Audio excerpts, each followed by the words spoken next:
You are done? Yeah. Just fill the laptop. For the laptop? Yeah. Do I unplug it? Yeah, unplug it.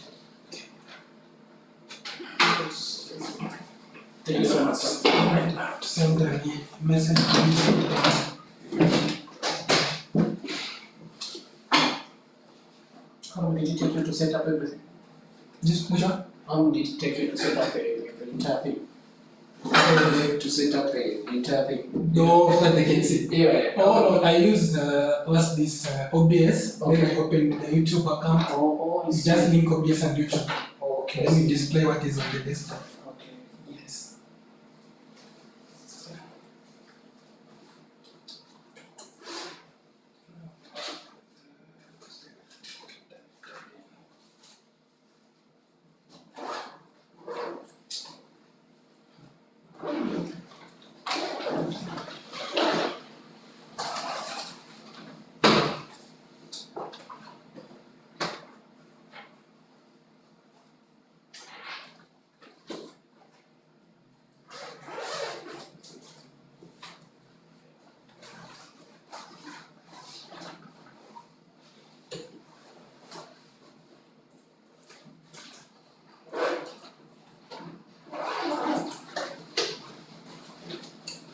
What's your office again? After the kitchen. After the kitchen. Yes. Sure. Thank you so much, sir. Alright. See you later.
Those who not join.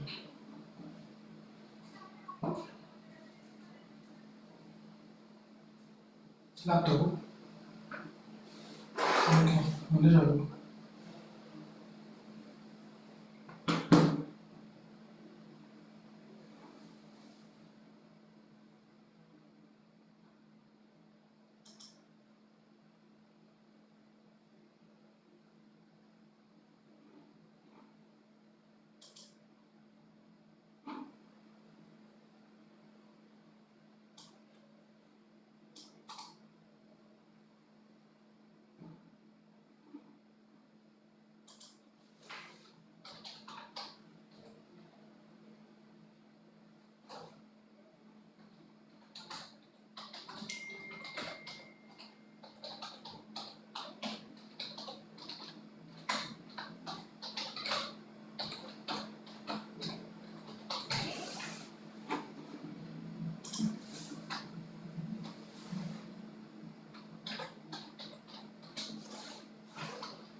Okay, good morning, everyone. I hope you are able to hear me.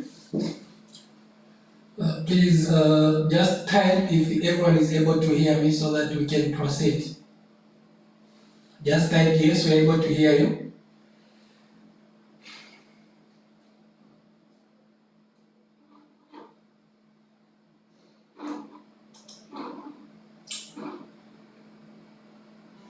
Okay, that's wonderful if you're able to hear me because I'm seeing someone has typed.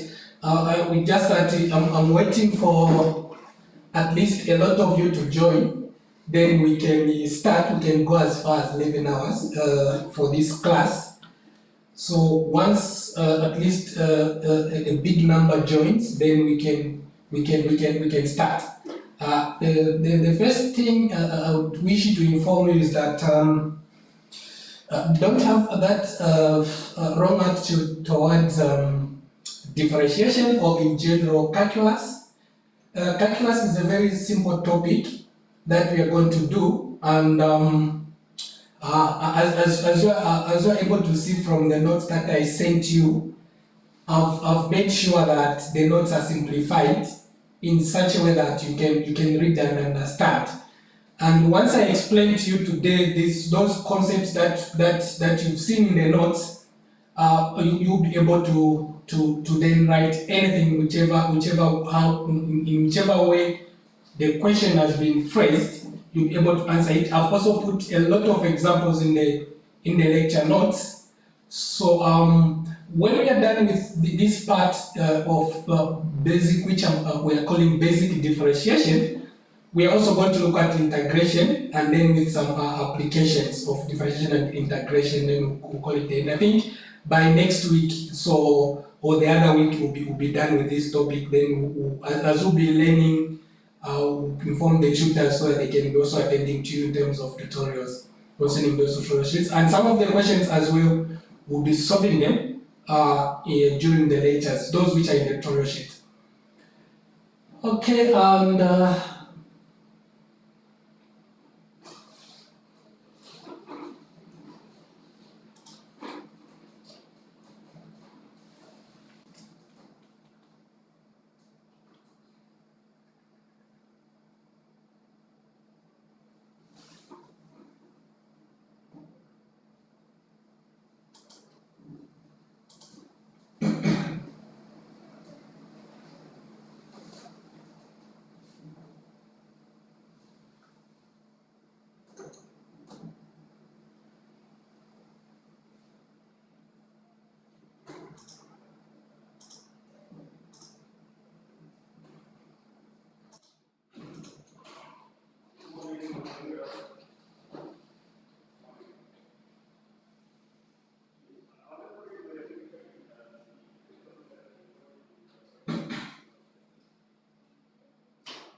Okay, good morning once more. I think we can start. Those who are joining, they'll find us in the middle of this session.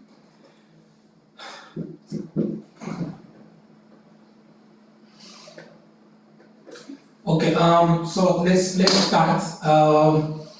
Now, so we'll be looking at integration. Sorry, we'll be looking at differentiation. So under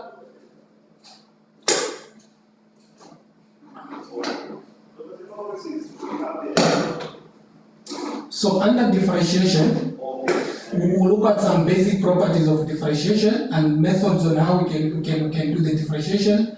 We are going to look at first, we're going to look at the first principle for differentiation. Then we're going to also, let me just scroll down.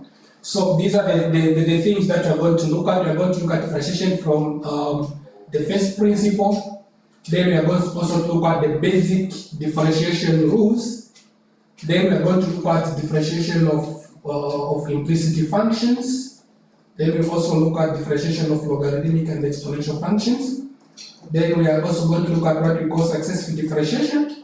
This is just where we are talking about where do you differentiate under successive differentiation, where you differentiate maybe 2 times, 3 times, 4 times, then we call it successive, we are differentiating continuously. Then we are also going to look at differentiation of inverse trigonometric functions. Now, in each scenario, in each part of these subtopics under this differentiation, what you're going to do is under each sub-component, we'll look at least a single example. Those are the examples I need to practice. That's why I've put all those examples. However, so we are going to start the first part, which is differentiation by first principle. Like I first gave a simple introduction concerning differentiation, or rather concerning the tangent. If I can recall, if you can recall, all of you did coordinate geometry at high school level.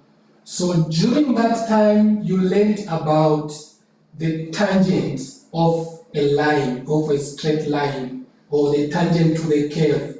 You even did a topic which you call graphs of polynomials. They were asking you to find the tangent to the curve at a certain point. So all those, this is the concept that we are also transferring from the coordinate geometry point of view to differentiation point of view. Now this is the one that helps us to find the first principle for differentiation. Now some of these concepts, I think you've already gone through them, you've read them because I put them, and their applications in real life situation, in mechanics, in optics, also in geometry. Now, so let's look at the first part, which generates our formula for differentiation by the first principle. Now, as I've said, I'll be using the camera at the same time I'll be using the PowerPoint notes. So I believe every one of you has these notes. So because I think when you are going through, you couldn't grasp what is on this diagram or what is on this graph. So I'm going to explain to you what this graph is, where it's really trying to what it's really trying to explain to us. Now, to do so, maybe I can switch to the camera. I hope every one of you will be able to see. Once I switch to the camera, I'll be able to see my camera.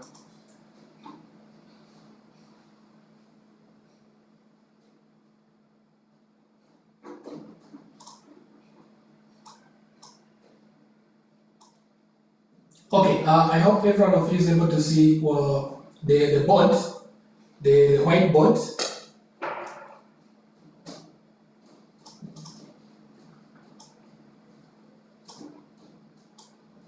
I hope every one of you is able to see the whiteboard. Let me just zoom it.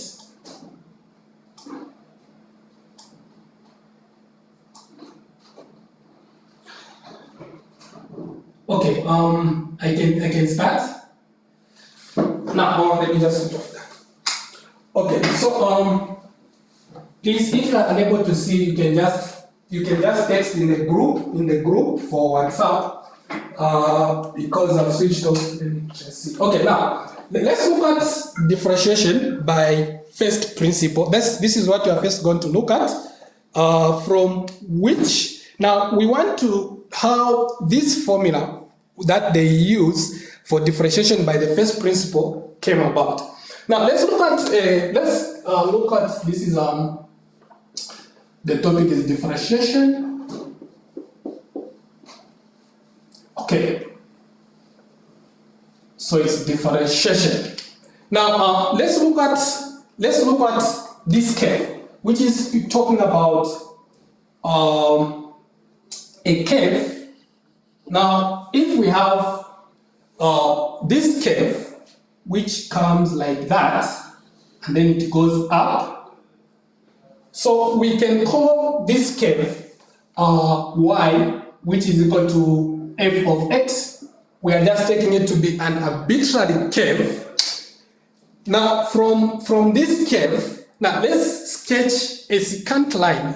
When we call a so we have this line that we are sketching, which touches the curve at two different points.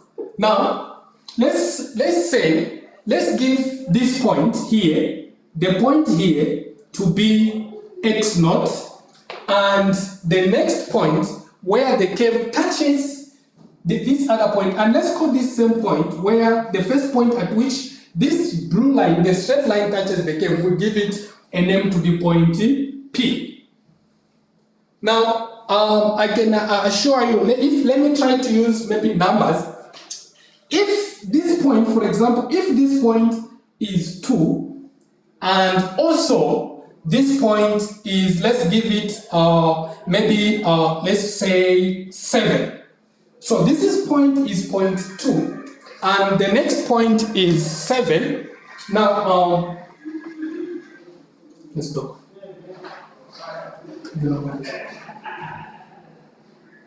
Yes.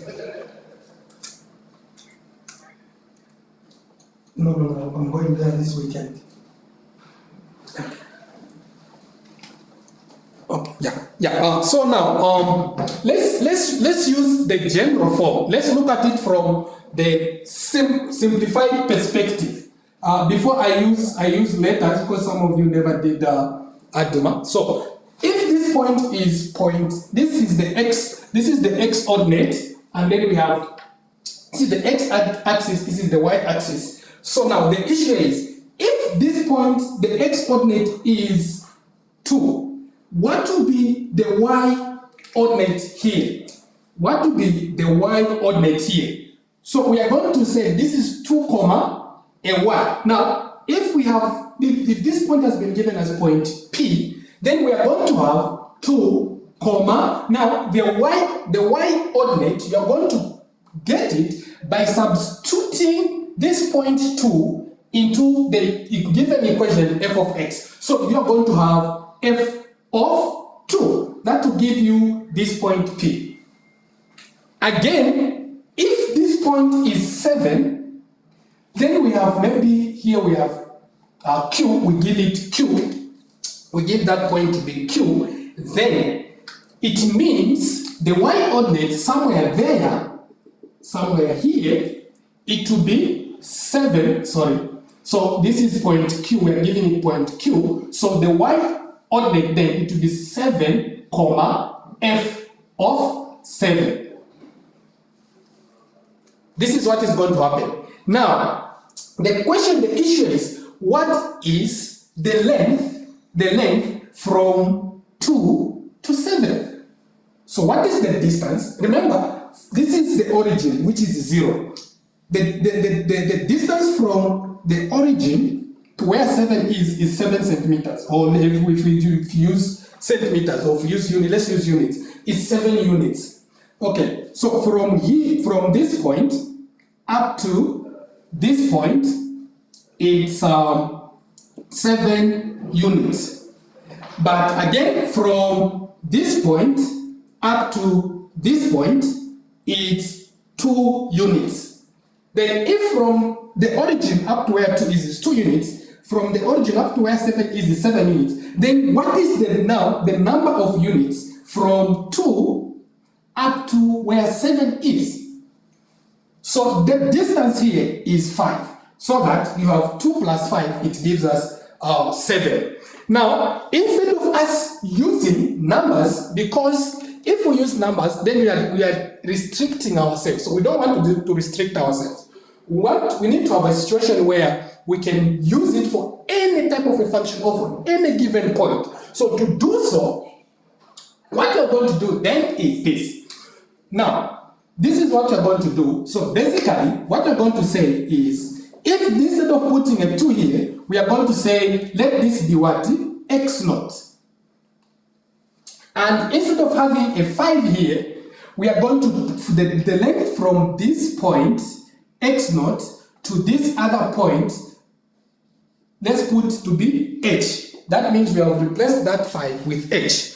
Then, what will be then the length from the origin? If the length from the origin up to where x naught is x naught. Now, and also the length from x naught up to, maybe let me just put it for argument's sake. Let me put this to be like x2. Let me put it to be like x2. That's for argument's sake. Now, if the length from the origin to x naught is x naught, and the length from x naught to x2 is h. So now, it means where there is x2, it means x2 is the same as, so it means this x2, we can also write it as x naught plus h. Now, after writing that, so this new point which we are giving to be x2 to be x naught plus h. Now, this is the scenario. Here, we replaced 2, which is a number, because it's going to restrict us. We can't do it. That means we can only be specific where it will be restricted. So to avoid that restriction, we have put the x naught. This x naught is arbitrary. It can be any given number, any real number that you can think of. So now, it means where there's 2 here, we are going to put, let me make it. So this is P. We are going to have x naught, comma, f of x naught.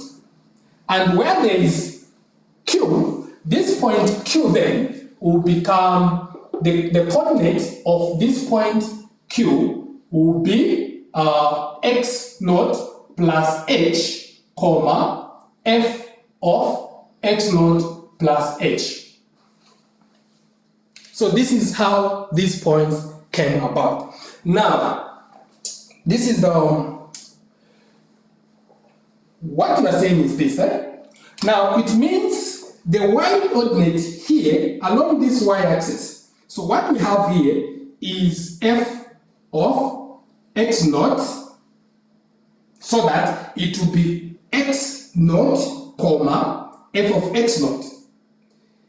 Then the y-ordinate at this point, the y-ordinate of Q is going to be f of x naught plus h. This is what we have there. Now, this if we can sketch something like a triangle, a triangular form. Okay, somewhere there. So we can sketch a triangular form. So what we are saying is the length from this point to that point is h. Then, if the distance from here to here, from this point to this point, is f of x naught, then from this point to that point is f of x naught plus h. Then now, what to be, if I, let me just label maybe this triangle, we can call it P, maybe I put R here, I put point R here. Let me just, for argument's sake, let me put point R. Then, if from here to here is x naught plus, it's x naught plus h minus x naught to give us h, then the distance from, that is the distance from P to R. Then the distance from R to Q, we are going to subtract the y-ordinates, which will give us, it will be f of x naught plus h minus f of x naught. For h, for us to get h, we said this h is just equal to x naught plus h minus x naught. This is what we just did. Now, before I go further, the issue is, the question is now, if I ask you, so this is the scenario of this diagram. That's the diagram that you are seeing in your notes. Now, the issue is, if I asked you to find the gradient of this straight line, of this, we call it, of this secant line, maybe. So, now let's try to find, if I give you, say, what is the gradient of this straight line which meets the curve f of x at 2 points P and Q. So what is the gradient of this line? What you did at high school level, you said gradient, you can recall that, gradient, which was in symbolic form, you are abbreviating it by m, is equal to, it was change in y, in the y coordinates, divided by, is the ratio of the change in y to change in x.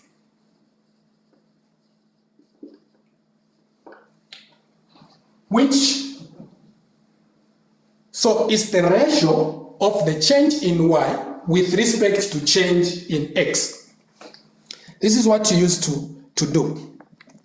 Now, so this is what you used to say. Now, how change in y, then you used to write to say, this is equal to y2 minus y1 over x2 minus x1. So the change in y is the ratio of the change in y with respect to change in x. It's the ratio, so this is what you are saying, y1 minus y2 divided by x2 minus, so x2 minus x, y1 divided by x2 minus x1. Now, let's come back to our situation. Let's come back to our situation. Meaning, from what we have here, if we extract from what we have, in this scenario now, the part which is standing at x2, the biggest, let's look at the point P. So we have 2 points here. We have 2 points P, which is comprising of the coordinate x0, comma, f of x0.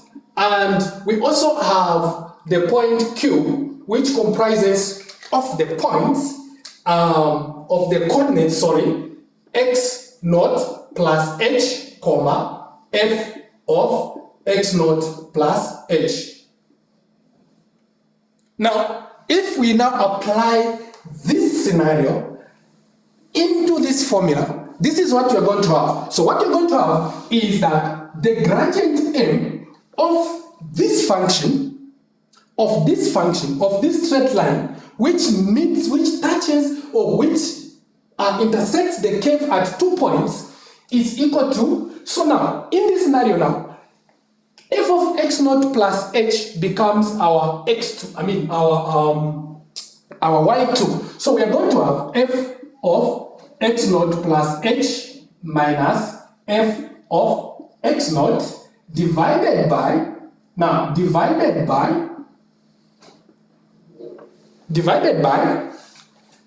x naught plus h minus x naught, which is going to give us f of x naught plus h minus f of x naught divided by x naught plus h minus x naught to just give us h.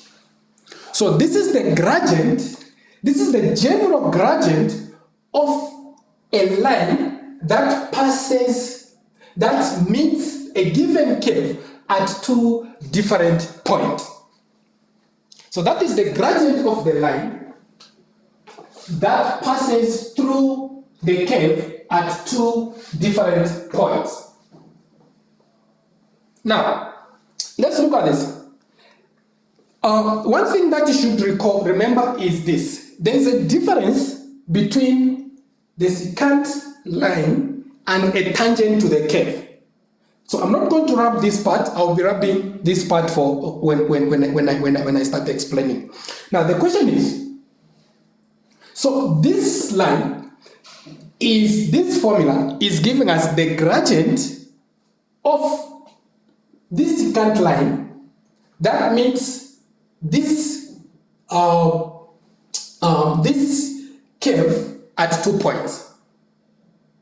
Now the question is, if this formula is giving us, is the general formula for the gradient of the secant line that meets your secant line, when I say secant means a line that meets the curve at 2 points. Now the question is it possible from this scenario we can produce the gradient of the tangent to the curve at a specific point? You see, this line, it meets the curve at 2 points. Now the question is, can we from this scenario, can we have a situation whereby this same formula, it will help us then to find the gradient of the tangent? You know, remember, a tangent just touches the, I should have different markers. Okay, let's look at this question. Now, is it possible the same formula, it will help us to find the gradient of the tangent? A tangent, let me just wrap this part and that part. Okay. Let me erase it, or just put it here. Now, let's look at this. So we have this, I know it's my sketching. Let's look at this tangent. This is the tangent to the curve.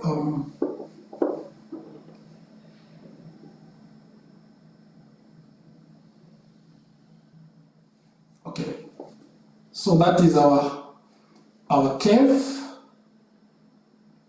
Then we want to find at the same point, using the gradient of the secant line at a given point, which is meeting the curve at 2 points. Is it possible we can also use it to find the gradient of this tangent line? This line is a tangent.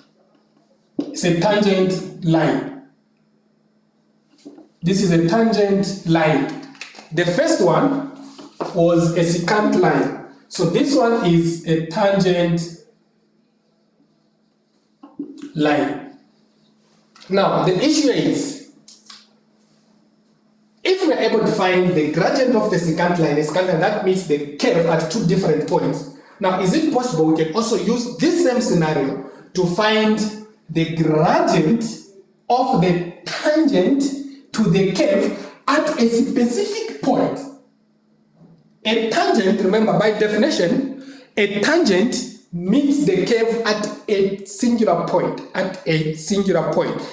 If you find this line, it meets the curve at two different points, then we can't call it a tangent, that's a secant line.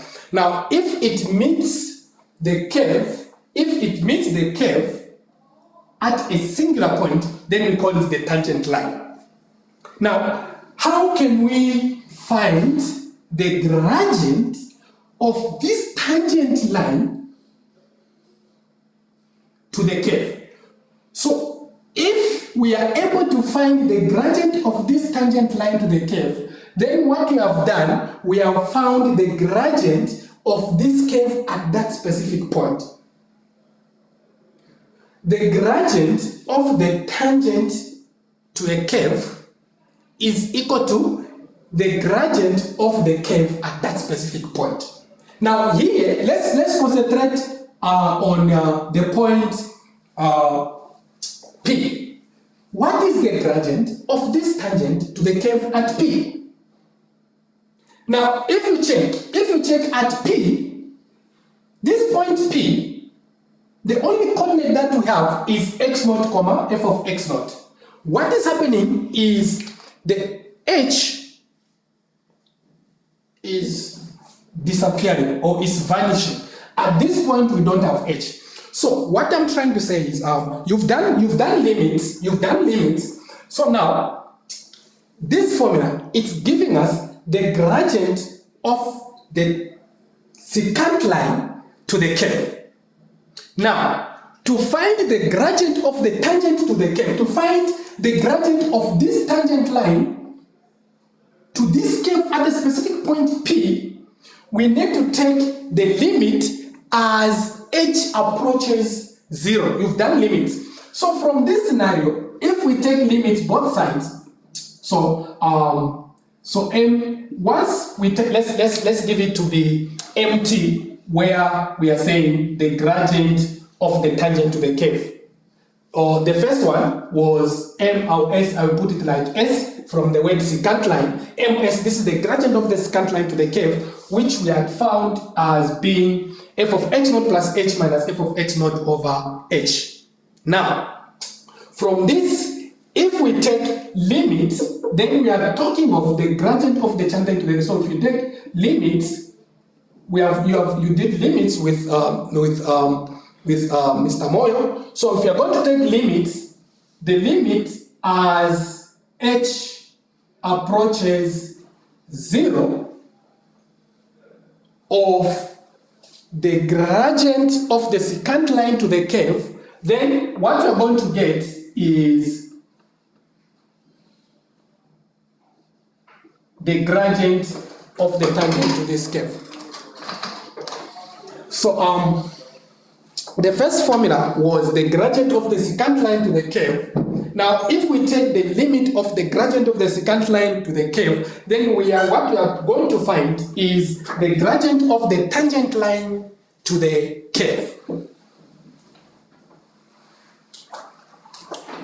So from this scenario, so this formula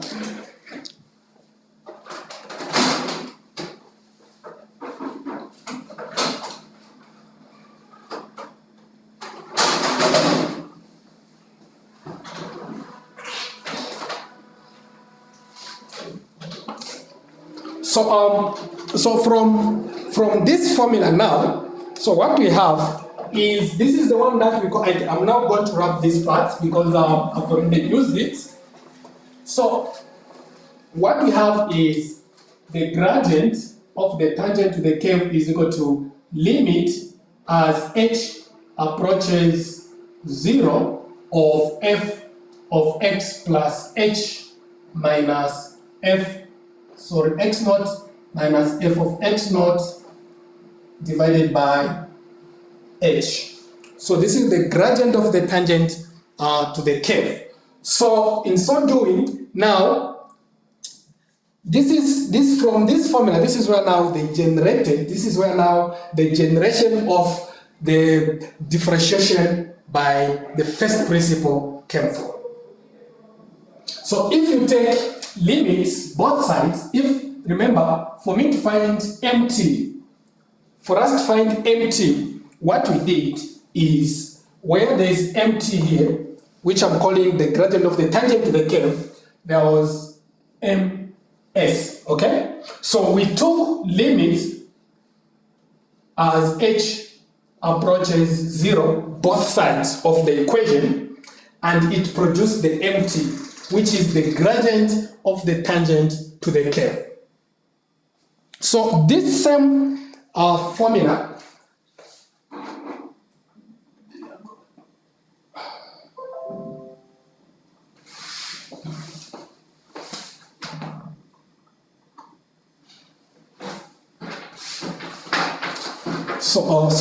this same formula, so in the this is the one now we call now differentiation by first principle. So differentiation by first principle, that is the limit of, the gradient of the tangent to the curve, is its formula is the one that we call differentiation by first principle. However, instead of us using the MT, what we usually use is the formula.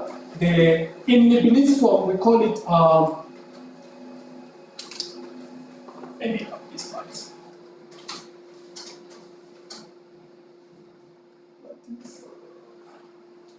So, under the Leibniz formula, we are not going to use, remember I used MT, which is equal to limit as h approaches 0 of f of x naught plus h minus f of x naught divided by h.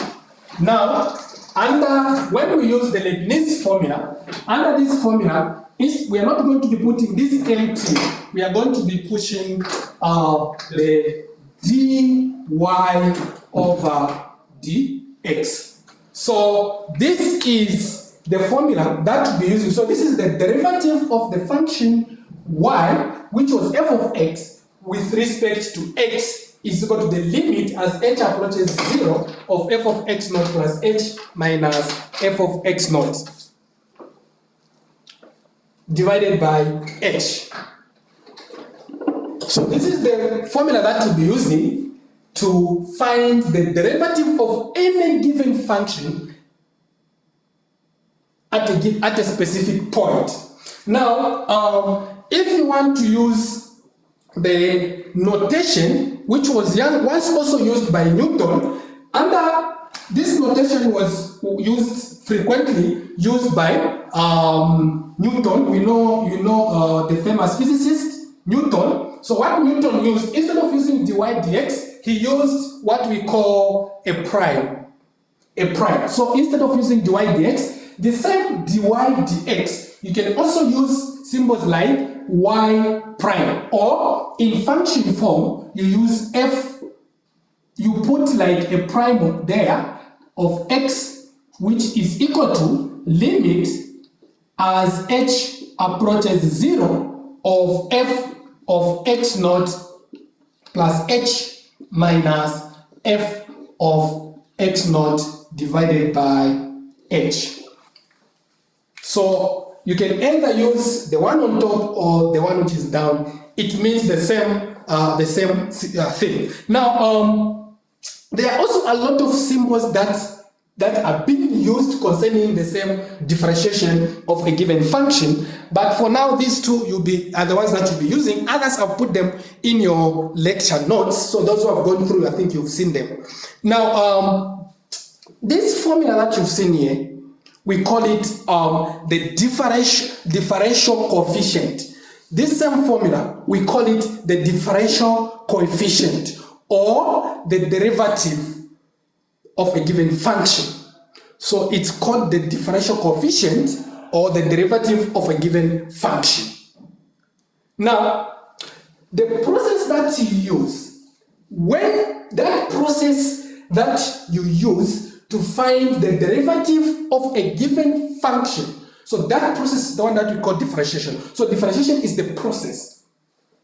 As you are doing the process until you find the derivative of that given function. Using this differential coefficient, we call it differentiation.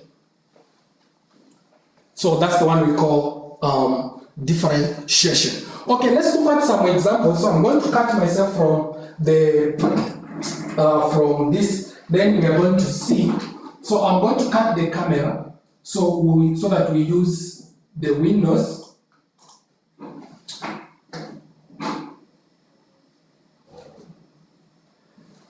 Okay, so let's look at some examples concerning differentiation. This is our first example where we're going to use the first principle. I hope everyone is able to see.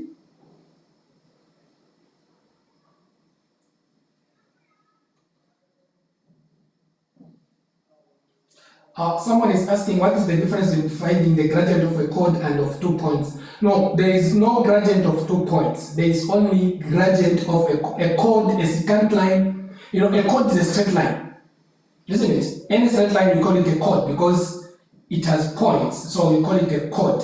So there is no difference. I hope you have answered your question.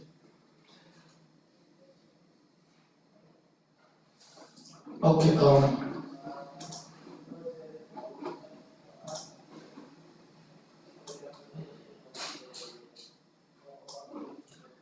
All right. So let's now look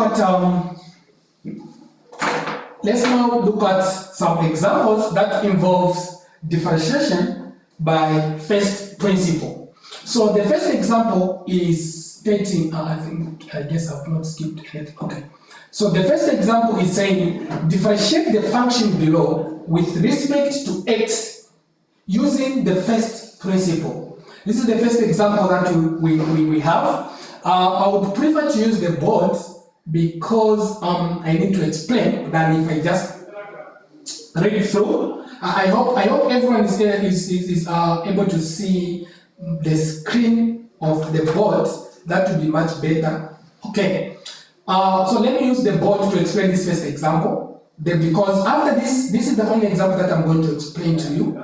The other examples I'm going to explain them using the basic rules that you don't really need the first principle. But in a situation where you're given a test or in an exam, they ask you to use the first principle. Please use the first principle.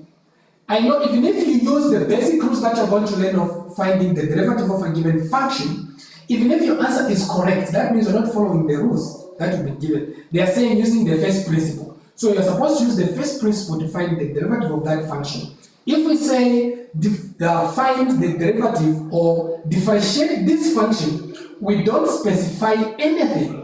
If we don't specify anything into that, what method you're supposed to use, then you can use any method. You can use either the first principle or you can use the basic rules.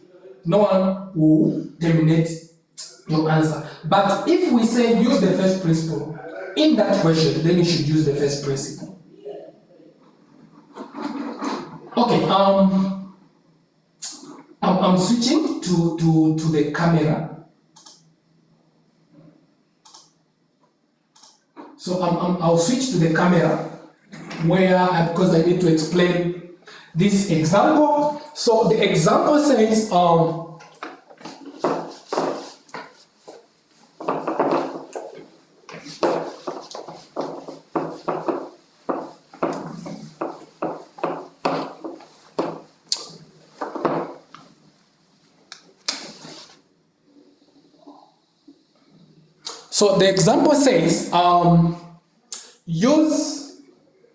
differentiate the given function. Our function is f.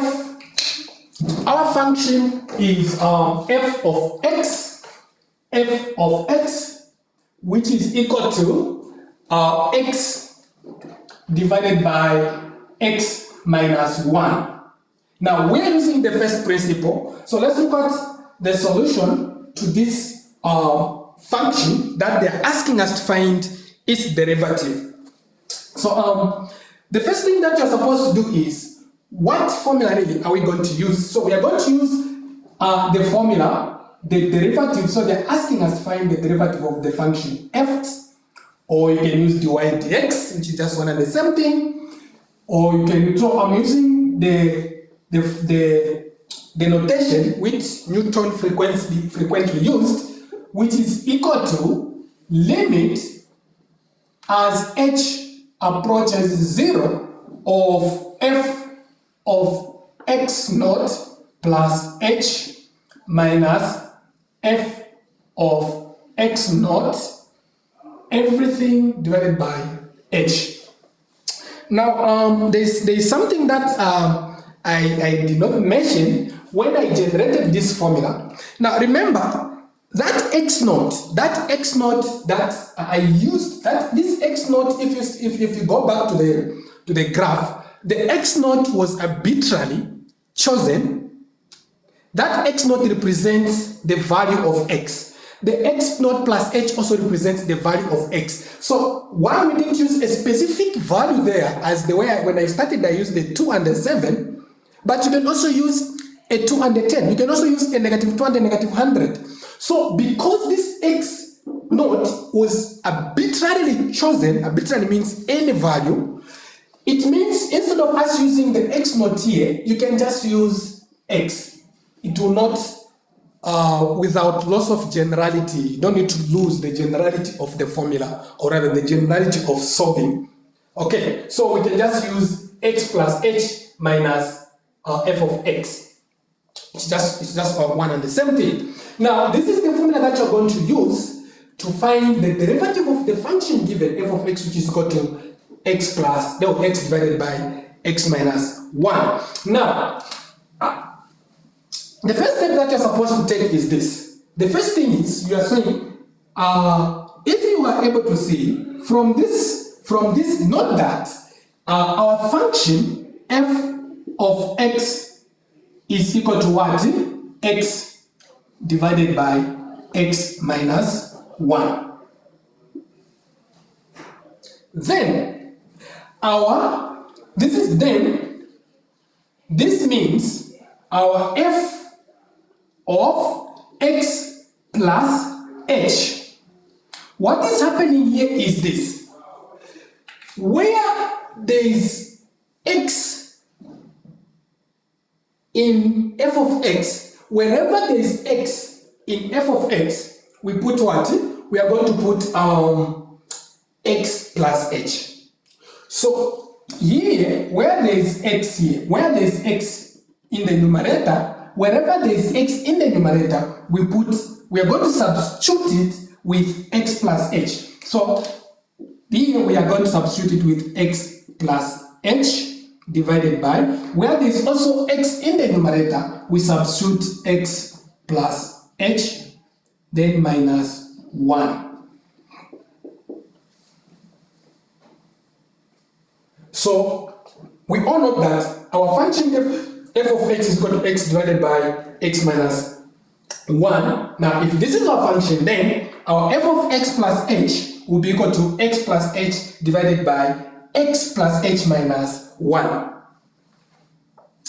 Now, the next step that you're supposed to take is now, you are going to substitute wherever there is f of x plus h in this formula, you're going to substitute it with x plus h over x plus h minus 1. And wherever there is f of x in this formula, you're going to substitute it with x divided by x minus 1. So, let's start. Okay, so now, then the derivative of this function f with respect to x, which is equal to be limit, it will be limit as h approaches 0 of, now, where there is f of x plus h, the whole of this part, we substitute what? We put x plus h divided by x plus h minus 1. I hope you're able to see what I'm writing on the board. Then minus, where there is f of x, we substitute it with the given function. The given function in this scenario is x divided by x plus h over everything over h.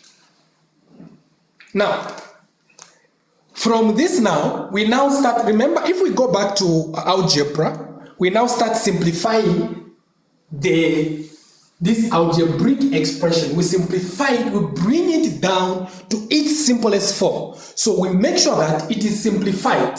So we simplify it before you take the limit. Remember, when you learn about limits, if you take the limit as h approaches 0, if you substitute, if you do, there are two methods of finding the limit, where you substitute directly. This is what you were doing. Now, I think you had scenarios where when you substitute directly, the limiting value, which is 0, if you substitute where this h is 0, what you're getting is a situation where the denominator is equal to 0. Now, when the denominator is equal to 0, it means the function is undefined. You can't find its limit. Then from which, now, what we are doing is, you were either factorizing or you were rationalizing. Either you factorize or you rationalize. Now, in this situation, all we need is just to simplify, factorize, and then we cancel the common factors. From there, then we take the limit directly. Now, let's look at this now. Now, so this is equal to limit as h approaches 0. Now, let's deal first with the numerator. Let's deal with the numerator.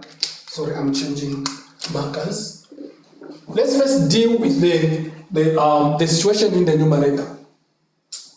So this is equal to limit as h approaches 0. So everything is divided by h. So we first need to deal with the numerator. Now, if you look at the algebraic expression x plus h over x plus h minus 1 and x over x plus h, the common denominator is the product of the two denominators. So the common denominator is x plus h minus 1 multiplied by x plus h. You remember the common multiple, which is secondary school level and junior. Now, x plus h minus 1 into x plus h minus 1 times x plus h, you're going to remain with x plus h. So we're going to have x plus h times x. Oh, sorry for that. We're not supposed to have a h here. We're supposed to have minus 1. Sorry for that. We're supposed to have minus 1, not the plus h there, because our f of x is equal to x over x minus 1, not what I wrote at first. So then we are going to have here x minus 1 multiplied by x plus h, then x plus h minus 1 into this, so we get this. Again, x, so minus x minus 1 into x plus h minus 1 multiplied by x minus 1. So we are going to get, remain with the quotient to be x plus h minus 1. So times x. So from this, then we are going to have, so this is limit as h approaches 0. When we expand the numerator here, so on top, what you're going to get is x squared plus hx minus x, then minus h. So minus, we have x squared minus hx, then plus x, please, you can do that, expansion, then from which down here, what are we going to have once we expand? We can just even leave it like that. So what we have here is x plus h minus 1, x minus 1, everything over h So then the x squared will cancel, the what will cancel again? So we have h plus x will cancel with again x minus h minus h times x will cancel with the negative of h times x. Then the negative of x will cancel with the x. So generally, in the numerator, what you're going to have is basically we are going to have this is equal to limit as h approaches 0 of so we are going to have negative h divided by x plus h minus 1, x minus 1, everything divided by h. Okay, I'm switching to the next part of the board. Then from this, from which, then this is equal to, okay, so this is equal to limit as h approaches 0. So this algebraic expression is just the same as the negative of h divided by, so we have under simplification of algebraic expressions, this is just x plus h minus 1 multiplied by x minus 1 times h.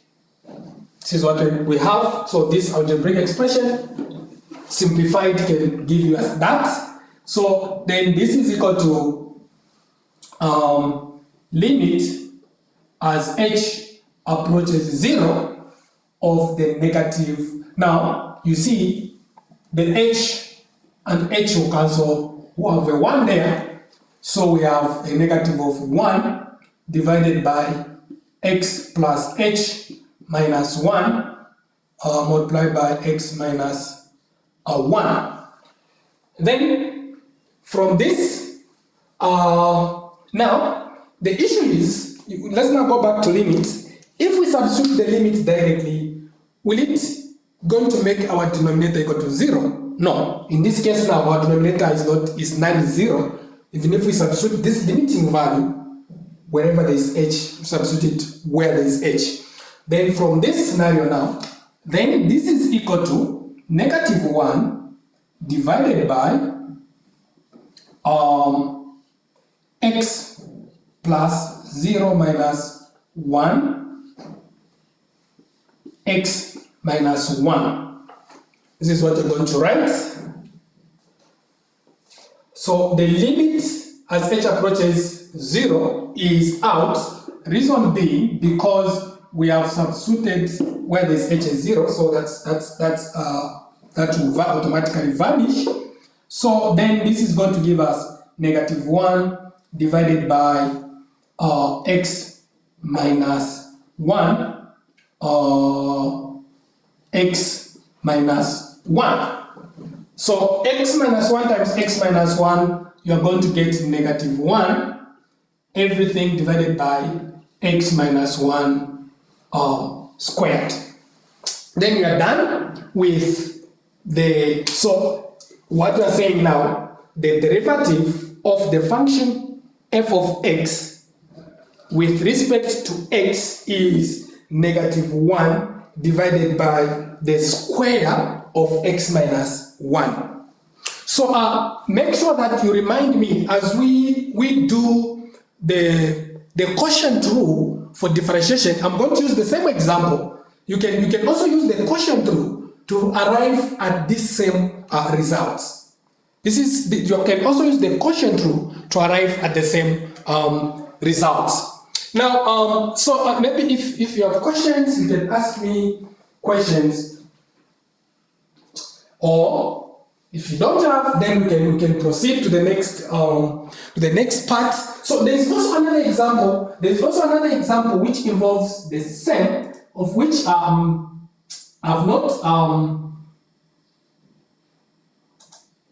okay. So there is also another example per se, which is this example. So this example involves where you have sides. So in that example, it involves a situation where you have sides, but because it's the same scenario. Remember, I mentioned to say when you're doing limits, if you discover that as you take the limit, as the limiting value approaches a certain number, and then the numerator in that function the denominator gives you a 0, so it makes the function undefined. What you do is you either factorize you factor out common factors, you factorize and simplify, you cancel common factors, that is where you said limits by cancelling common factors, or you rationalize. So this is the scenario which was used in this example number 3. There was a situation of rationalization from which that's when you can find your limit, and you have these notes. These notes are there. So what I can expect you to do is, what I'm trying to do at this point is a situation where you are able to find the limit of that rational function, the derivative of that rational function. Moreover, this same method, I'm going also to use it when I look at the basic rules for finding the derivative of a given function. These two functions, I'll use them. I'm going to solve them on the board. Okay, now,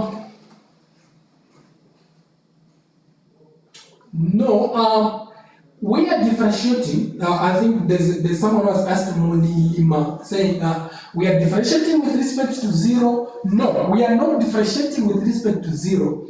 You are differentiating with respect to the variable x, not with respect to 0. No. It's just that for us to find the derivative of this function, at a certain point, at a specific point containing containing x comma f of x, that's the point at which we are finding this derivative. So we take the limit as h approaches 0. So to find the gradient of this function at a specific point, we took the limit as h approaches. Remember, that limiting value 0,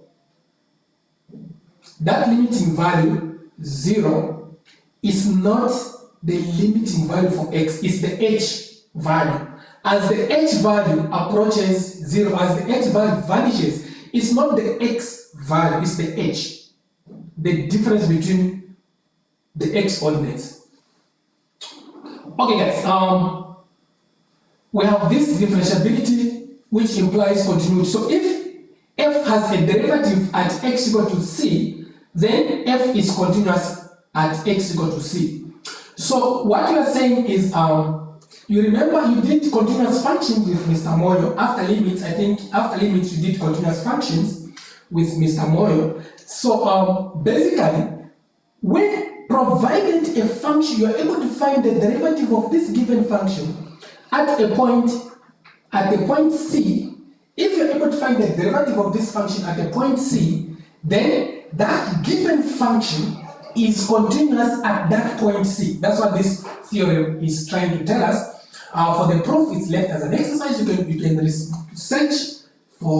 research about this proof, and then because some of you will proceed with math, those are going to proceed with engineering, mathematics, engineering courses, computer science courses, physics, biology, chemistry. There are some of you who will be doing mathematics. So some of these concepts are going to meet them in second year. Now, let's now look at some basic rules of differentiation. So apart from using the first principle,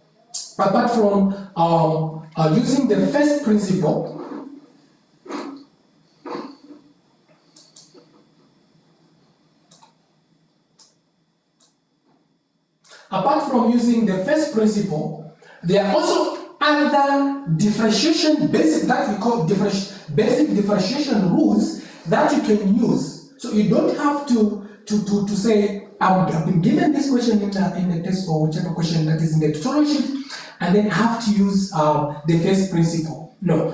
If a question comes open, then you can use whichever method. You can use the first principle, or you can use any of these differentiation rules. Now, the issue which is there is, for the first principle is directly whether it's a product, there's a product between the functions, or there's a quotient in which it's a power.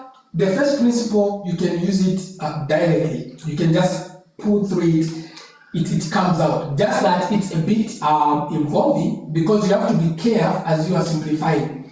Now what we're going to look at are the principles for the basic rules for differentiation. Now the first rule is the power rule. The first rule I'm going to give is the power rule. So please, like I mentioned, I'll be switching from the board to using the PowerPoint. So I'm again switching to the board because these rules are very, very, very important. I'll explain them on the board. But why I'm doing so is because you already have these notes. So all you need to do is to have your notes somewhere. Otherwise, you are watching this side. So you can just bin your notes on your PCs, and then I'm going to use the board. I'll frequently use the board to explain these concepts. Okay, now so let's use the first principle, which we call the power rule. So okay, so the power rule. What does the power rule really state? Let me just clean my board.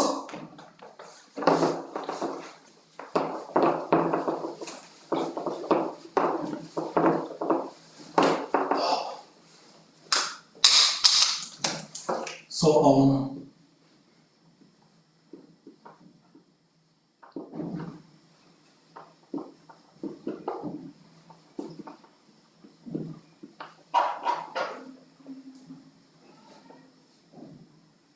okay, so we are now looking at what we call the power rule. So the power rule states that, for example, if you have a function, let's have a function f of x, we can also call it as y. If f of x is equal to x to the power n, where n, in this case, where n is a real number, because if I say rational, that means we are restricting ourselves. We are not involving irrationals, but you can have such scenarios where n is an irrational number, though, but we can just give it in that sense, is rational. If we have this scenario, then this is what we are going to write. Then the derivative, I'm now using the Leibniz formula. Oh, this is a small f. Then I will be switching markers because I think my markers are coming dry a bit. So then the derivative of this function, this is read as the derivative of what function y? Now, what is the function itself? So of this function, so I can even say dy dx. Okay. This is equal to, so the derivative with respect to x. What is our function? Our function is x to the power n. So to find the derivative of this function, all you need to do is, this is the layman's way of explaining it very fast.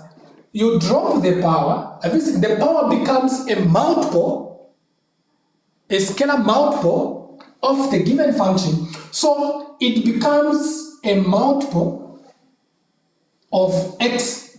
Now, once you drop the power, once the power is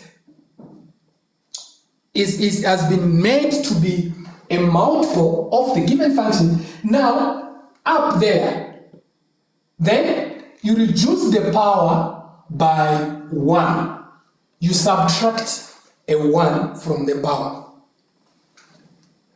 So the derivative of x to the power n, the derivative of x to the power n with respect to x is n times x to the power n minus 1.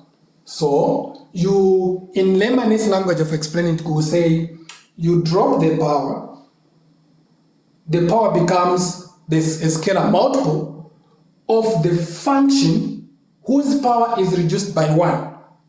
So n becomes the power, the original power of this given function becomes a multiple times x. Now, the original function, you reduce its power by 1. That's done. Okay, let's look at an example. For example, please, you have these examples in your notes. For example, now, if they ask us, they are saying differentiate with respect to x.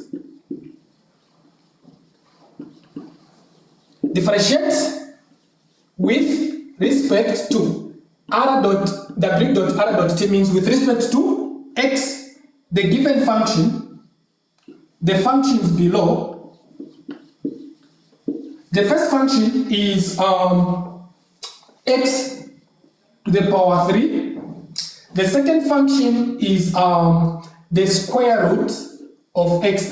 Remember, when we are looking at the first principle, I told you there's one question which I'm going to look at, where we're going to use the first principle. So now, let's start with the first one. So to begin with, let's look at the solution.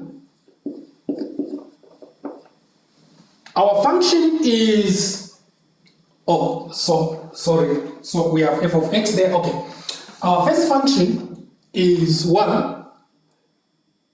We have y, which is equal to x power 3.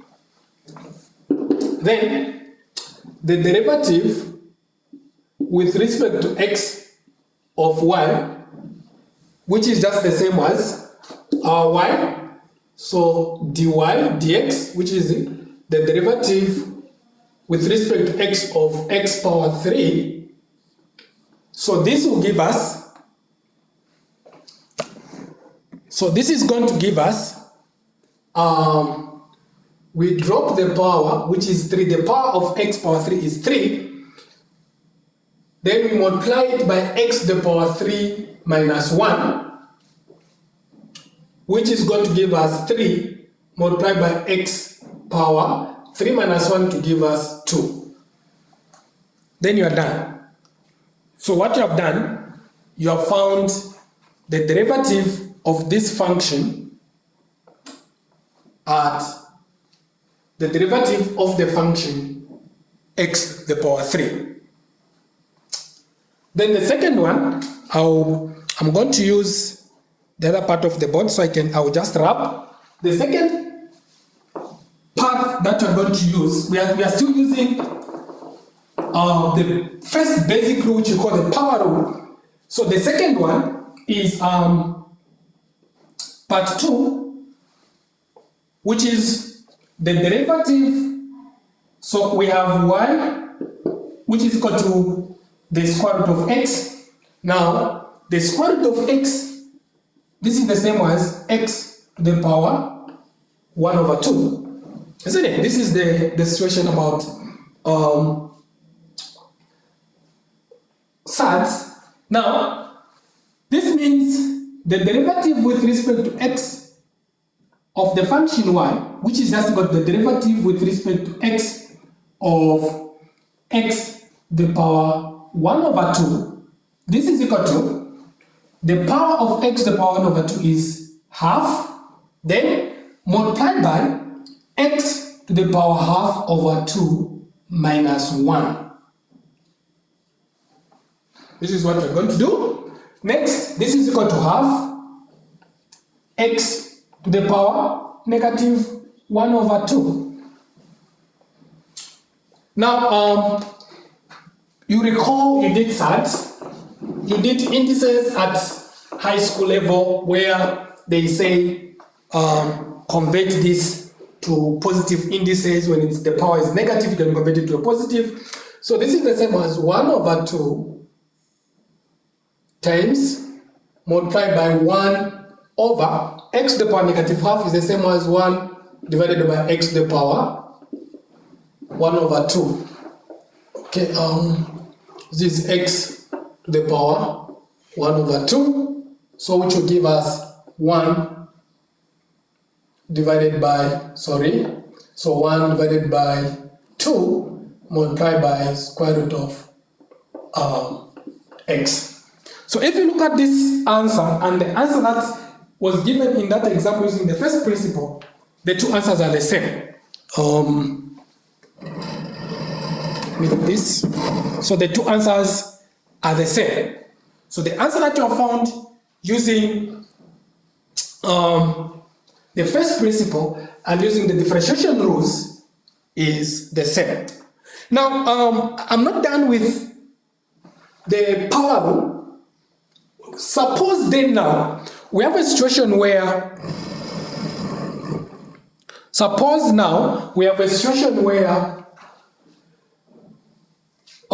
the function given, I'm still under the power rule. Suppose then now we have a situation where the function given is already multiplied to a certain factor. So for example, we have a, or I can use k, I can use a times x to the power n. So if we have a times x to the power n, then it's the same thing. You don't have to say, then what am I going to do there? It's just the same scenario. Your procedure is the same. So we are going to have a x to the power n. So this then is going to give us n times a. You still have to bring down the power, then x times to the power n minus 1. It's just the same thing. It's just the same thing.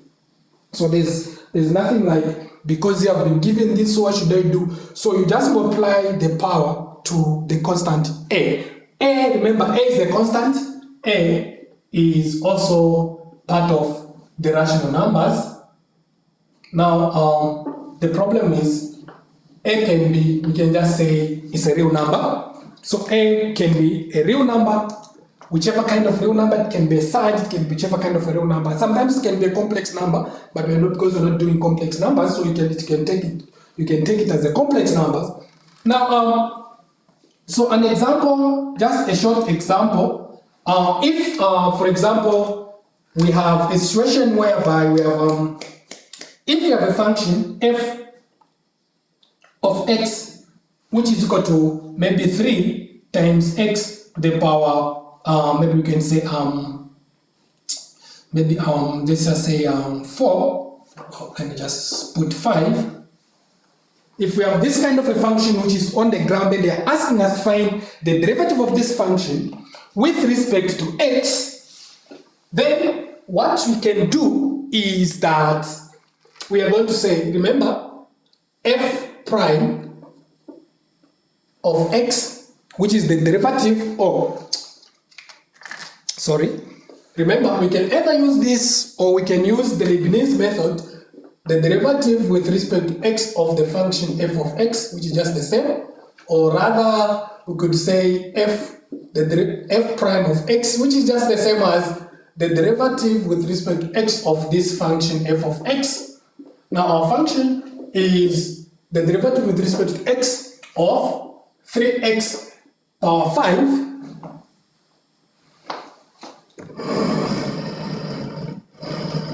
okay, 3x power 5. So, from which we are going to use the same method.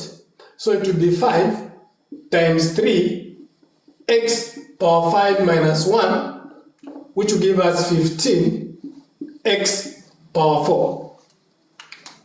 Then you are done with your solving. Now, so from this, now we go to the next principle. which we call the constant multiple rule. The constant multiple rule. So under the constant multiple rule, what does this rule really state? The rule states that if we have a function f, so this is part number 2, the constant multiple rule, we call it the constant multiple rule. So what this rule says is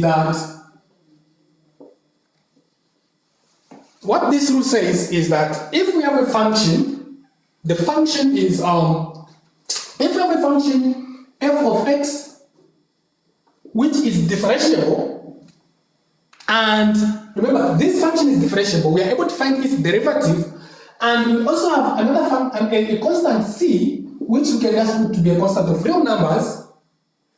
Then what happens is this: then the derivative with respect to x of the constant multiple of c times f of x, this is just the same as c times the derivative of f of x, which we can also write as c times f prime of x.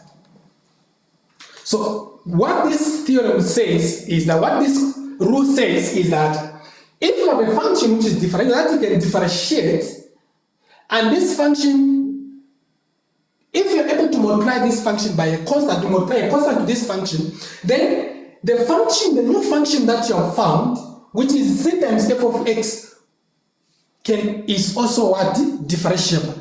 And the derivative of such a function is just equal to c times, the derivative of c times f of x is just equal to c times the derivative of f of x. Example, an example is, for example, I'm not numbering them because they are already numbered, so maybe I will follow what is written in the notes. Example 6. So now we are using the constant multiple rule. This example says differentiate the following functions with respect to x. The first function is f of x, which is equal to we have 7 times x cubed. I think I've already explained this using the power rule, if I'm not mistaken. So this is like a combination of the power rule and the, okay, now the next one, number 2, we have 2 g of x, which is equal to 2 divided by x. So I'm going to do the first one, then the second one you can handle it. So let's look at the solution. So if you look at this function, f of x is equal to 7x to the power 3. The x to the power 3 is differentiable. You are able to find its derivative. So the derivative of 7x power 3 is just equal to 7 times the derivative of x power 3. Then f, the derivative of, let's look at the solution. So the derivative of the function f of x, which is equal to the derivative with respect to x, of 7 times x power 3. This is just the same as you factor out the 7, then times the derivative with respect to x of x power 3. So which is going to give us 7 multiplied by 3x squared. So I don't need really to start subtracting the 1. You already know what happens when you are differentiating. You reduce the power by 1. So which will give us 21x squared. Then you are done. So the second part is your food of thought. You can handle that one. So now we are going to look at that is which we call the constant multiple rule. Now let's look at the other rule which we call the constant rule. From the constant multiple rule, then we have the constant rule. Please, if I'm a bit fast, you can just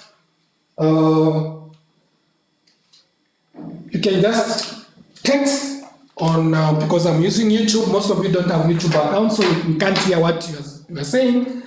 So you can just text me, and then I'll be able to see. Now, so let's look at the other part, which we call the constant rule. I'm rubbing this. We call the constant rule. What happens when you differentiate a constant function? The constant rule. The constant rule. So what happens if you differentiate a constant function? Number 3, that's the constant rule. When you differentiate a constant function, why is it that the derivative of a constant function is 0? Yeah, I think some of you did algebra. You were just told, no, the derivative of a constant function is equal to 0. Why is it that the derivative of a constant function is equal to 0? Now, maybe if I can just give you a very minimal hint. Let me just give you a very minimal hint. Let's have a scenario. Let's have this situation. So if you say f of x is equal to c, then what the constant rule says is that then the derivative with respect to x, so then the derivative of this function with respect to x of this constant function c is equal to 0. Whichever type of a constant it is, -2, negative square root of 3, -4, with whatever 100, 2 billion, provided it's a number, maybe 10 over 20, 10 over 21, whichever kind of a number it is, the derivative of that function is equal to 0. That is, it's put as fixed. Now, this is how is this 0 coming in? Why is it that the derivative of a constant function is equal to 0? This is the situation. Okay, let me put it in this form. How I should, when you look at it, you should picture it in this format. If you look at 2, let's think of a number. Let's think of any number. Let's think of a 5. Is 5 the same as 5 times x to the power 0? X to the power 0, any number to the power 0 is equal to 1. So x to the power 0 is equal to 1. 1 times 5 is 5. So this constant function, we can also think of it as x to the power. It's the same as c times x to the power 0. We can rewrite it, it's the same, it still gives us a c. So this means then the derivative of the function c with respect to x is the same as the derivative of this function c x power 0 with respect to x, which is just the same as c times the derivative of this function x to the power 0 with respect to x, which will just give us c times, you bring down the power, then x to the power 0 minus 1, isn't it? But c, which is a number, times 0 is 0. 0 times x to the power 0 minus 1, which is x to the power -1, will still be 0. So the final answer will still be 0. So this is how the derivative of a constant function came in. It's not just like it just popped out from somewhere, someone just left and dreamed and then said, no, this is the derivative of a constant function is 0, but it came from this scenario. Okay, now let's look at some examples concerning derivative of a constant function. So example, this would be our example number 7. So an example number 7. Now, if it's asking us to find the derivative of 4, that is the first part.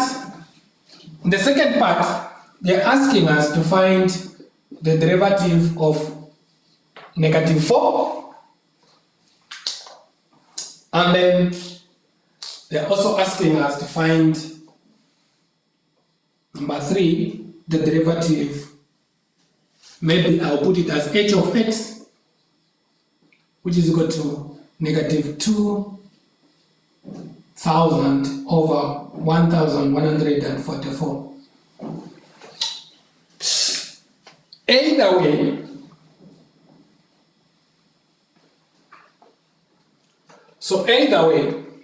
what you're going to have is that, let's look at the solution. So the derivative of x, which is equal to derivative with respect to x of 4, will be 0. That is the first one. Secondly,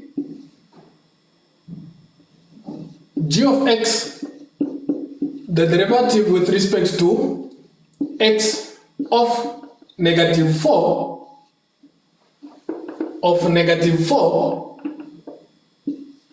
it will still give us 0. The derivative of the function f(h) with respect, so our function h is -2,000 divided by 1,144, it will still be 0. So whichever type of a constant function you've been given, its derivative is still equal to 0. Okay, so that is the constant rule. So the derivative of a constant function will always be 0. Now, let's go to what we call the sum rule. Sum. From the word sum and difference means subtraction and addition. Sum and addition, difference, subtraction. So we then going to have another rule which we call the difference. Let me start with sum. The sum, which is addition, and the difference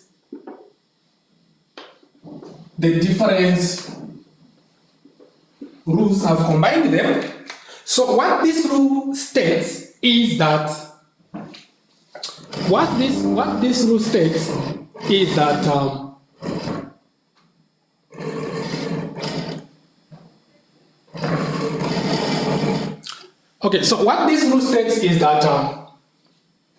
if you have two functions, if you have f of x and g, these two functions are differentiable.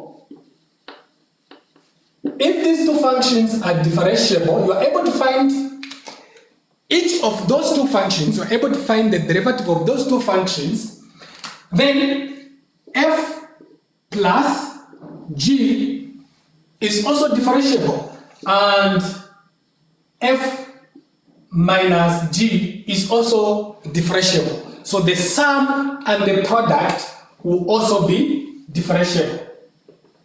Are also what? Differentiable. Now,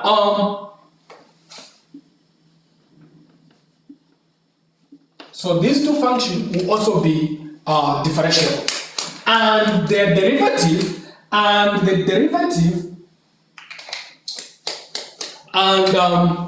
derivative with respect to x of f of x plus or minus g of x is just equal to the derivative of f of x plus the derivative of g of x.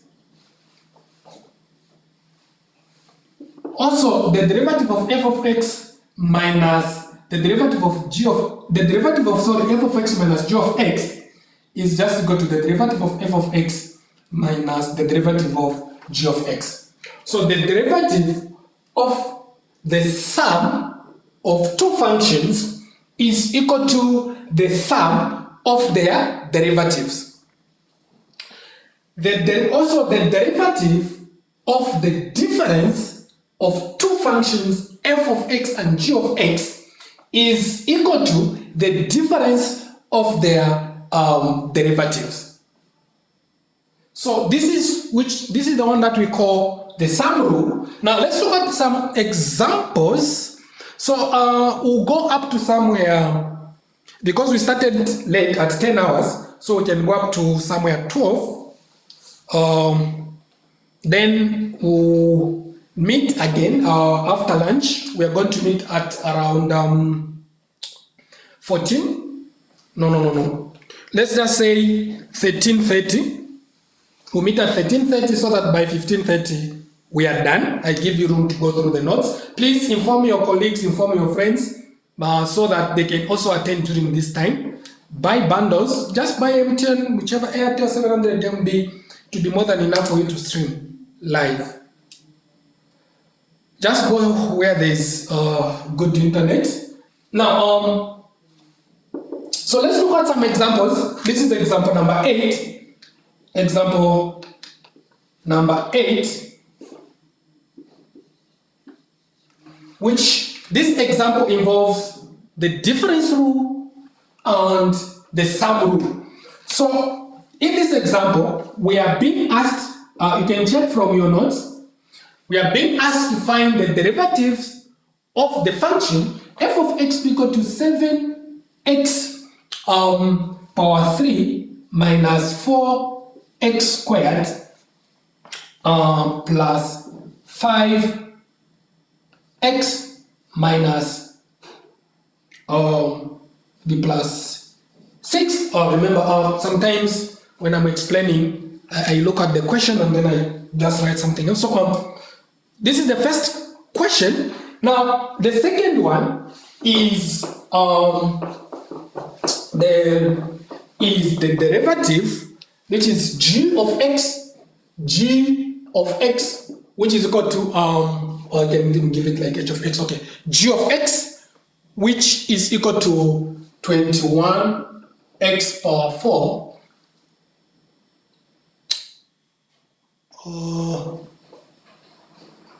Okay,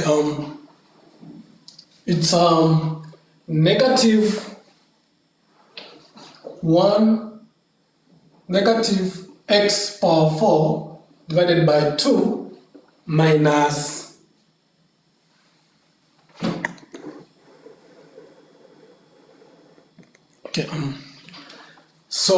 minus, is it plus 3x power 3 minus 2x squared. So let's look at the solution. This is the second one, and this is the first question. So now let's look at these questions, and then on each rule I was giving 2 examples. Please, these are the examples, you can find them everywhere. Here you are learning the concepts. So the only thing that you're doing now is you're learning the concepts of differentiation. So you're supposed to find time, sit down, you go through each and every question, different questions in the Trello sheet. You have the Trello sheets. Okay, let's look at the first one. So the derivative with respect to x of this function using the sum rule. So this is equal to, which is got the derivative with respect to x. Our function is 7x power 3 minus 4x squared plus 5x, then plus 6. Now, using the sum rule, what the sum rule says is that this is just the same as you differentiate each term in this function, each term of this function minus the derivative with respect to x of 4x squared plus the derivative of this function 5x plus the derivative with respect to x of 6. So this is what this rule says. Now,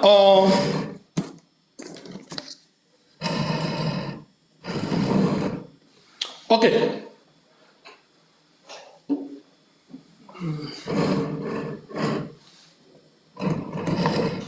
Okay, now, so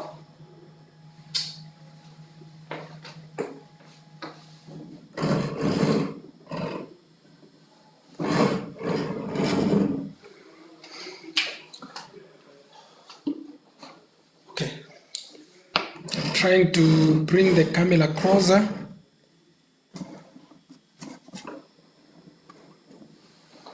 Okay, so now,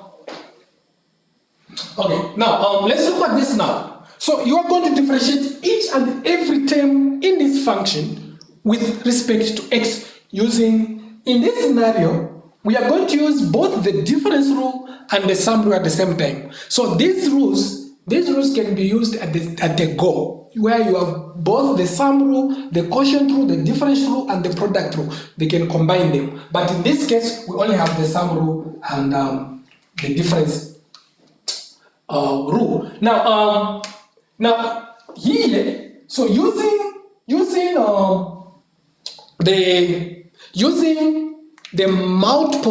the constant multiple rule, using the constant multiple rule and the power rule, in the first term, we are going to have 21x power 2 minus, again using the constant multiple rule with respect to the power rule, we are going to have 8x, because it will be x to the power 2 minus 1, so it will give us x plus, now this is, the power is 1. Now if you have like x, you differentiate it to be the derivative of this, it will be like you bring down the 1, then to be x minus 1, 1, the power will be 1 minus 1, which will just give us a 0, and so we are going to have 5x power 0, then the derivative of a constant function which is 6 is just 0. Now x power 0, which will give us 21x squared minus 8x plus 5.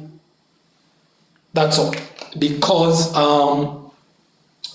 x power 0 is 1. Then the next one, which is the next example, please, as like I mentioned, you can handle it, just write it down and find the answer. So you should have a situation we are going to have like x negative x power 3 plus 9x minus 9x squared minus 4x. This is what you're going to have. Please try to do it, then you see what you're going to arrive at. Now, so I would wish to go to the next rule. So the next rule is the product rule. So we are going now to have the product rule.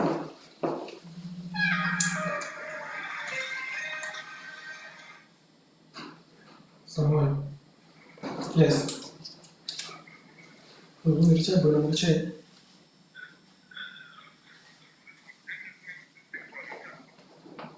6-1. That should be statistical.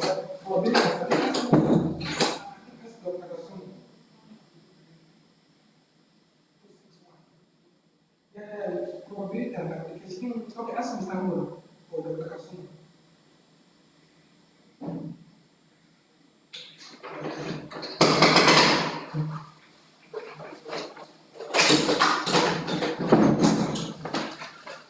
Okay, sorry. So let's look at other rules, which we call the product rule. The product rule, what the product rule states is this. So we are looking at the product rule. The product rule. So what this rule states is that the product rule states that if you have two functions, if f and g are two functions which are differentiable, provided you are able to find their derivatives at a given point or in a certain domain, in a specific domain, then their product is also what? Differentiable. Then their product, when you multiply them, when you multiply two functions, you get another function. So that function that you have found is also differentiable, provided the first functions that you multiplied are differentiable. Now, and the derivative with respect to x of f of x times g of x, the derivative of these two functions with respect to x, the derivative, let me use black, blue, I'm seeing it's faint. So the derivative of these two functions, so the derivative of these two functions with respect to x, the derivative of these two functions with respect to x, the derivative of the product of these two functions with respect to x is equal to their two ways, is equal to, so it's the first function in Leibniz form times the derivative of the second function plus the second function, which is g of x, times the derivative of the second function. So which we can also write as f of x times the derivative of g of x plus g of x times the derivative of f of x.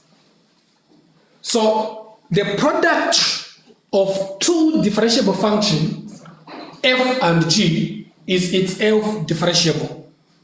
And the derivative of f and g with respect to x is the derivative, the first function times the derivative of the second function plus the second function times the derivative of the first function. Then you have found the derivative of the product of two functions. This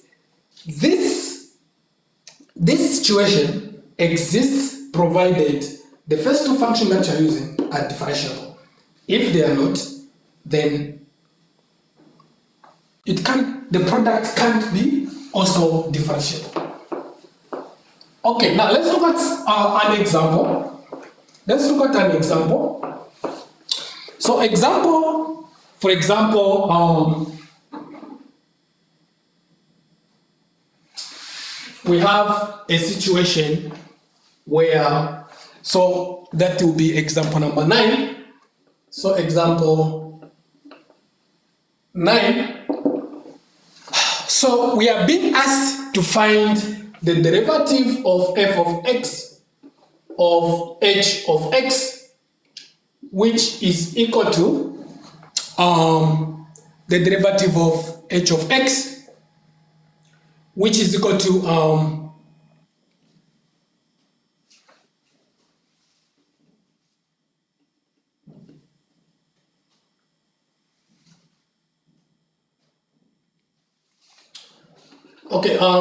example number 9.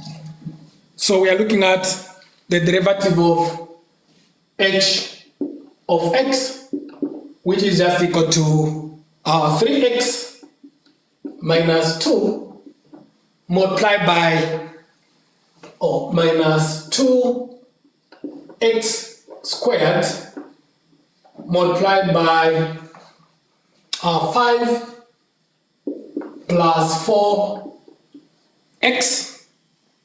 So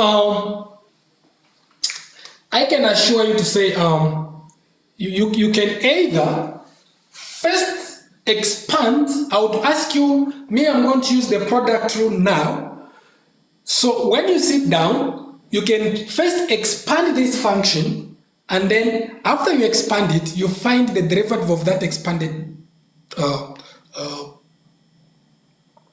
result. Now the answers are going to be the same. Now here, so what we have is, now if we look at the solution, so the derivative with respect to x of h, the derivative of this function, which is equal to the derivative with respect to x of 3x minus 2x squared times 5 plus 4x. What do we have? So what we're going to get is, according using the product rule, this is equal to this is equal to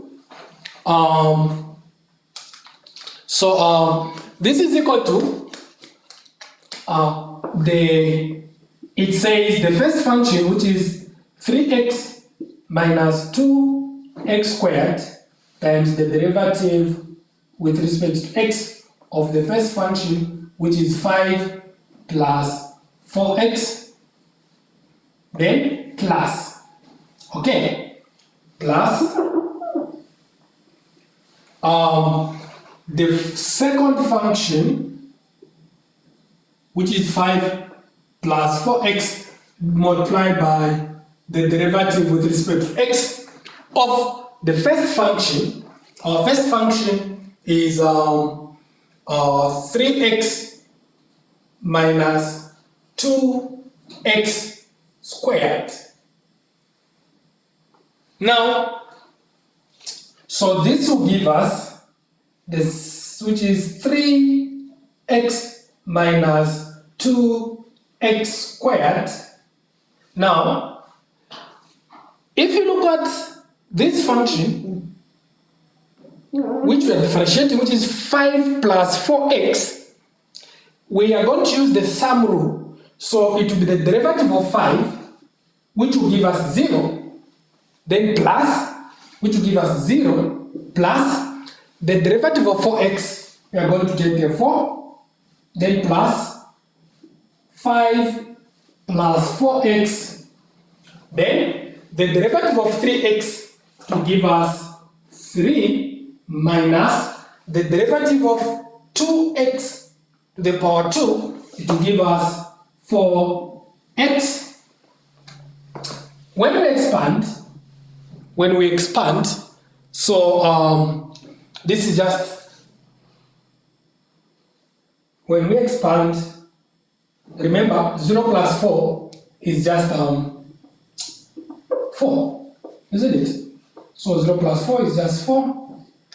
Now, when we expand this will give us 12x minus 8x squared plus, when we expand the other part, it's going to give us 15. So it gives us 15 minus 8x, so minus 8x minus 16x squared. This is what we're going to get. Okay, so after which, when we simplify, this, what we're going to get is, when we simplify algebraically, what we're going to get is the answer 24x. 24x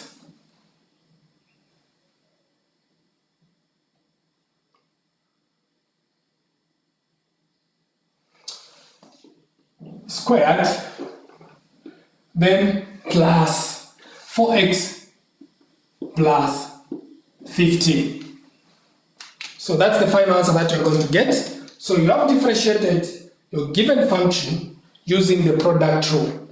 The other way around is first you expand this product, we expand it. After expanding it, then you differentiate. After you have expanded, then you differentiate, which will be the same. The final answer is going to be, should get the same answer. Now, so now we are going now to go to the next rule, which I'm calling, which is called the quotient rule.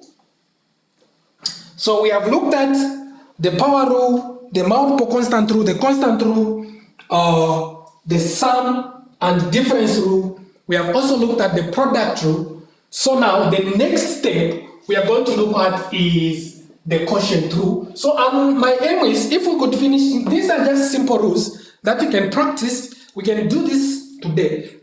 They're just simple rules, so we don't have to start, no, we postpone to this, we look at one rule. As you can see, the notes are very simplified. Whichever book that you are using, you can find these notes. Whichever calculus book, you have Larson, we have Thomas, all these books. I think I've given you these books before. If some of you didn't see it, because the group that you are using, which is the Telegram, is filled with people advertising their business products. So maybe I'll send these books again. I'll resend them.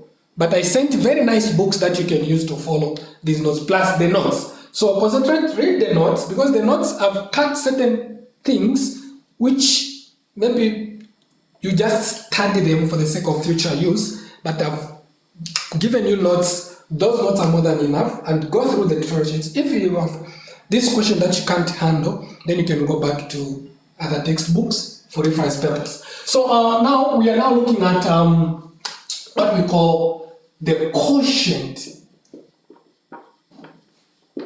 rule. Product means multiplication. What happens? How can you differentiate for the product rule? How can you differentiate two functions which have been multiplied? For example, you have this function such that sometimes you have a situation where multiplying them will be so tedious, it will delay your time. Yes, you can manage to find the answer, but it will delay your time instead of multiplying them first. So all you need to do is just to use the product rule. Also, you have situations where you have these functions. Now, you don't want to divide, because simplifying it will take time for you to arrive at a singular, at a linear form kind of answer. So the best thing is you just need to use the quotient rule. So what does the quotient rule say? So the quotient rule says, if you have two functions f and g which are differentiable, that you can differentiate. We have these two functions f and g that you are able to find their derivatives, then the quotient, provided g is not equal to 0, is also what? Differentiable. Yeah. So if you have these two functions which are differentiable, f and g, you are able to find their derivatives, then their quotient, the quotient of f and g, provided the function g is not equal to 0, is also what? Then this function, the function f and g, is also differentiable. Is also differentiable. And the derivative with respect to x of this function f and of x over g of x is just equal to the denominator times the derivative of the numerator function minus, there's a minus here, the numerator function times the derivative of the denominator function, everything over the square of the denominator function. Oh, by the way, when you are in calculus, when you are doing mathematics, there's a difference. You should always remember that there's a difference. If I write g squared of x and g of x, this, I do this, then I put squared there. This one means g of x times g of x. This one means the second derivative of g of x. So these are two scenarios that you need to differentiate. When, provided it's a function, provided it's not a number, but it's a function. If you write this, please, you are wrong. This is, you're saying the second derivative. This is not the second derivative of g of x. It's the square of g of x. You have to remember these formulas because no one is going to give them to you in the test or exam. These formulas must be by your fingertips. So the derivative, this remember, the derivative with respect to x of f of x divided by g of x, the limiting value will only exist provided the function g of x is not equal to 0. Because if the function g of x is equal to 0, then the entire function, the entire ration, remember rational function, the entire rational function f of x divided by g of x will be undefined. So when the function is undefined, then you can't differentiate it. But you should have a situation where the denominator is not equal to 0. The numerator, yes, it can be equal to 0. So of which at the end of the day you're going to have a constant function which is 0. Now let's look at an example. So this is example number 10. Now remember I said the first question that we solved using the first principle is the same question that I'm going to use. I know maybe in your notes you have a different question, but for me that's the question I'm using. Oh, it's the same question that I did also in your notes. So this example number 10.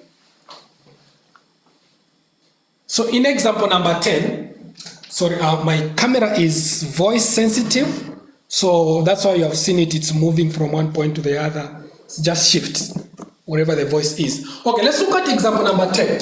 So in example number 10, I'm going to use the same question that I solved using the first principle. Then the same question, we are going to use the quotient rule. Are the answers going to be the same? Let's find out. Okay, so we are saying, this question is saying, find the derivative of the function h of x, which is equal to x divided by x minus 1. Which is divided by x minus 1. So now, using the quotient rule, so in this scenario, our f of x will be x, our g of x will be x minus 1. If you can check, x minus 1 is not equal to 0. It is a function which is not equal to 0.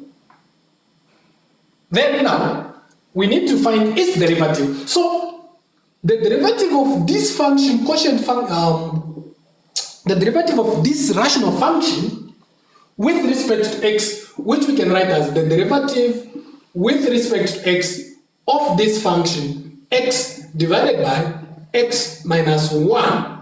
Using the quotient rule, this is equal to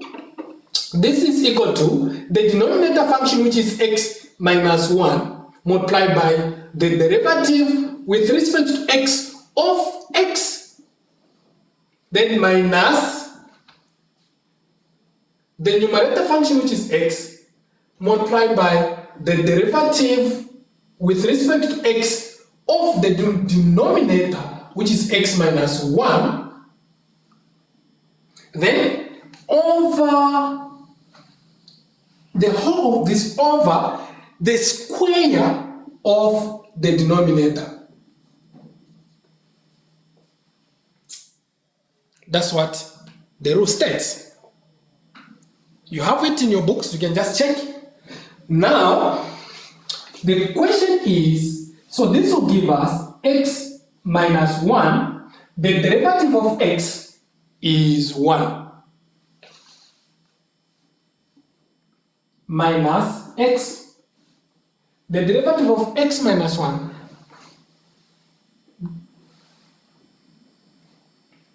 The derivative of x is 1. Plus the derivative of negative 1 is 0. So you differentiate x and you differentiate 1 using the using which rule? The difference rule. So the derivative of x is 1 minus the derivative of 1 is 0. So 1 minus 0 to just give us 1. Everything divided by the square of x minus 1.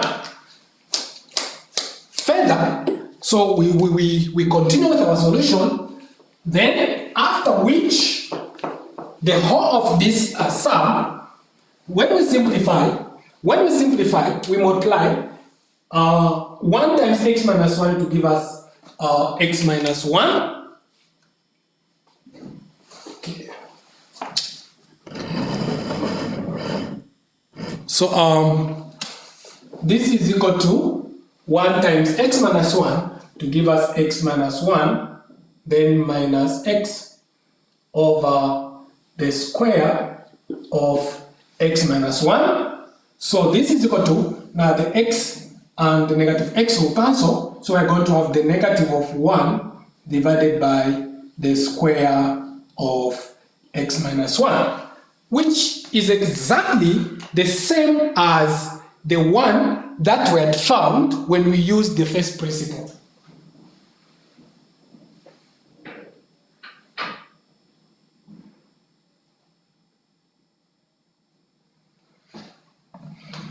Okay,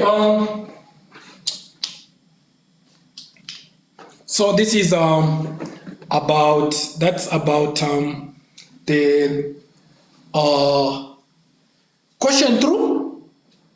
So from the quotient rule, then we are supposed to look at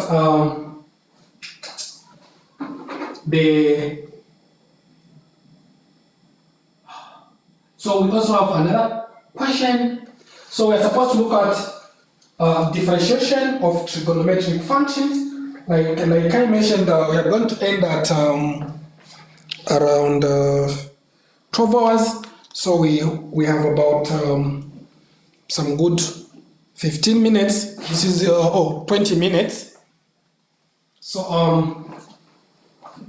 and I'm seeing the number is reducing drastically, so I'm not so sure. Please tell your colleagues to buy bundles so that we can be together as we'll be proceeding with the class.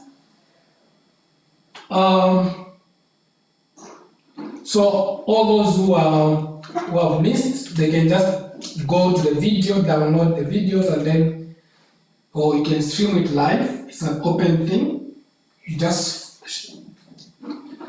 click on my name, and then you'll be able to see it. Now, so I wish you to proceed, but I think there are about I don't know how many rules which are remaining, maybe 3 or 4, which we need to look at, and then from there we are going to call it the end of this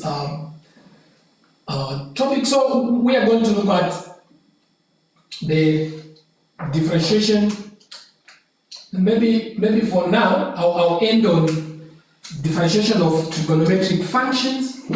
Then when we meet at 14 somewhere, so okay, let me just say 13:30, because if I say 14 hours, people will start coming in at 14:30 and such things. So at 13:30 I'll be live, so that 14 hours exactly we start the class, or I'll start at 13:40. So I'll look at derivative of trigonometric functions for now. Then when we meet in the afternoon, we'll look at the chain rule, differentiation of implicity functions, and also differentiation of logarithmic functions, depending on if we have much time. But I would prefer if we just look at differentiation of trigonometric functions, then in the afternoon, I will just look at the chain rule and implicity of how to differentiate implicity functions. Then we'll end there. Next week, Monday, as early as 9 hours, we are going to look at differentiation of logarithmic functions, successful differentiation, and differentiation of inverse trigonometric functions in the morning and afternoon. Then on Tuesday, I know my colleagues have told me some courses you are done. So Tuesday we are going to look at integration. So when we look at integration, then on somewhere up to Friday, maybe the other week, I'm only going to concentrate on applications of differentiation and applications of integration the other week. Then the other week on Friday, you write your test, specifically to do on differentiation and integration, which will be online. And then your CA has to come out before you enter into the exam this semester. So please remember Monday we're supposed to have maths. So if there's a test, please tell those people to postpone. I can't postpone because Monday is maths, and that's how it has been timetabled. So I can't go away from that. Please, whatever test you arranged, postpone it. Tell your lecturer to say Mr. Matinda has refused to postpone this class. Let them postpone it to another day. So next week we're going to finish integration and differentiation. Differentiation is also simple. So integration. Okay, then the other week we'll look at specific applications. We're going to solve all the questions in the tutorial sheet with the help of the tutors and the help of me. Once I'm done with my classes, would only be solving those questions in the tutorials. Yeah, okay, it's a biology test. I'll talk to my colleagues. Then we are going to, I'll talk to my colleagues. Hello. I'm in class. Okay, so we are going to look at some, I'll talk to them, they will respond, definitely. Okay, so let's just look at the last part which I was talking about, because if I can do this part now, then when we come in the afternoon, I know when after eating, some of you will start dozing, so better we do it when your minds are still fresh. So let's look at how we can differentiate trigonometric functions. The first thing maybe that I need to talk to you about is the basic trigonometric function, which is the cosine and sine function, because the rest of these other functions they all depend on the cosine and sine. If you look at the tangent is the quotient of sine and cosine. The cotangent is the quotient of cosine and sine. Also, the cosecant is the inverse, the reciprocal of the sine. The secant is the reciprocal of the cosine. So all these, they all depend on the sine and the cosine function. Now, so we are looking at, say, derivative of trigonometric function, or let me just say derivative of trig functions. So the derivative of trigonometric functions now, or differentiation of trigonometric functions. So if you look at, I need first to take you a bit backwards concerning limits. We have those limits if you record the following limits, these are special limits because we are going to use them frequently, so that's why I'm saying you recall these special limits, which are standard limit as x approaches 0 of the sine of x over x, and also the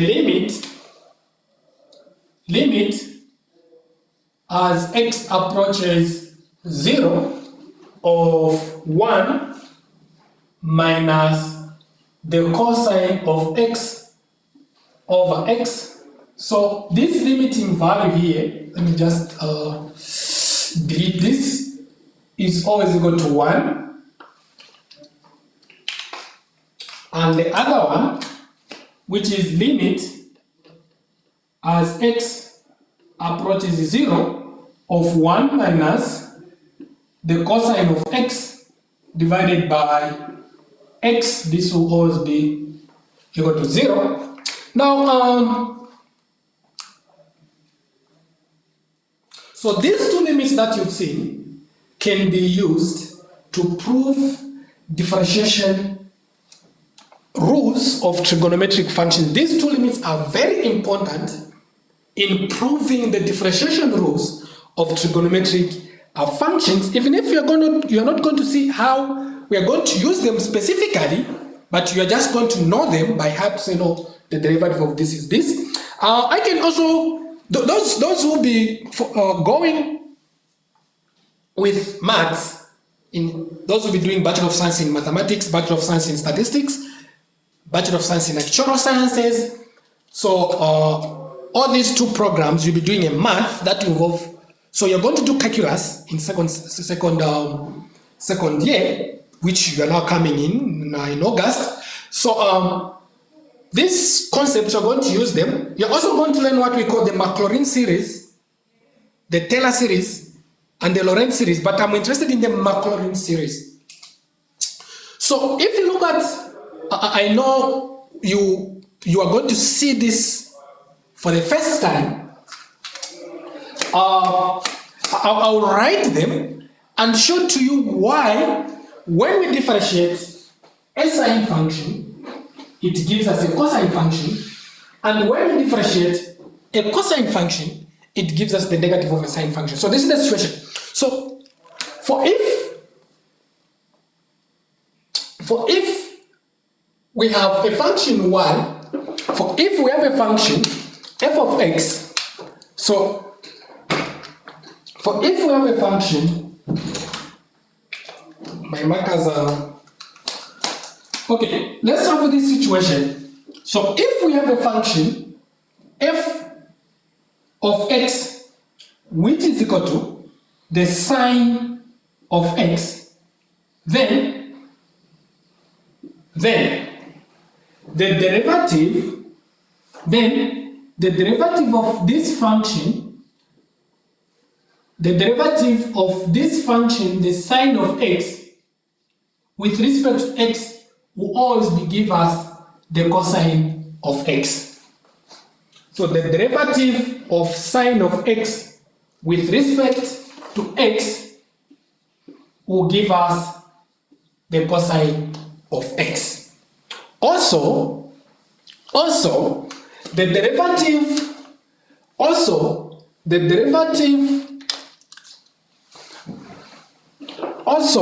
if instead of being, if we have a function g of x which is equal to the cosine of x, then the derivative of this function g of x with respect to x, which is equal to the cosine of x with respect to x, is just equal to the negative of sine of x.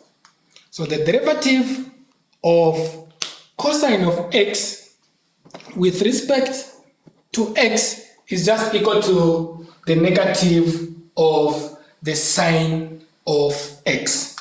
Now, I mentioned something like something to say how did they come up with this? They used these properties with respect to the trigonometric identities, and then they did some differentiation. They arrived at this. But the easiest one to understand is when you use the Mclaren series, the Mclaren Sine series. How do these series look like? This is the situation. Let me just show you how they look like. So the sine series in the sine function in series form is just the summation. I know when you look at this, some of you start saying, what are we learning? That's your first test. But I need you just to give you a hint how these functions came about. So the sine function as a series, summation as n approaches 0 to infinite of -1 to the power n multiplied by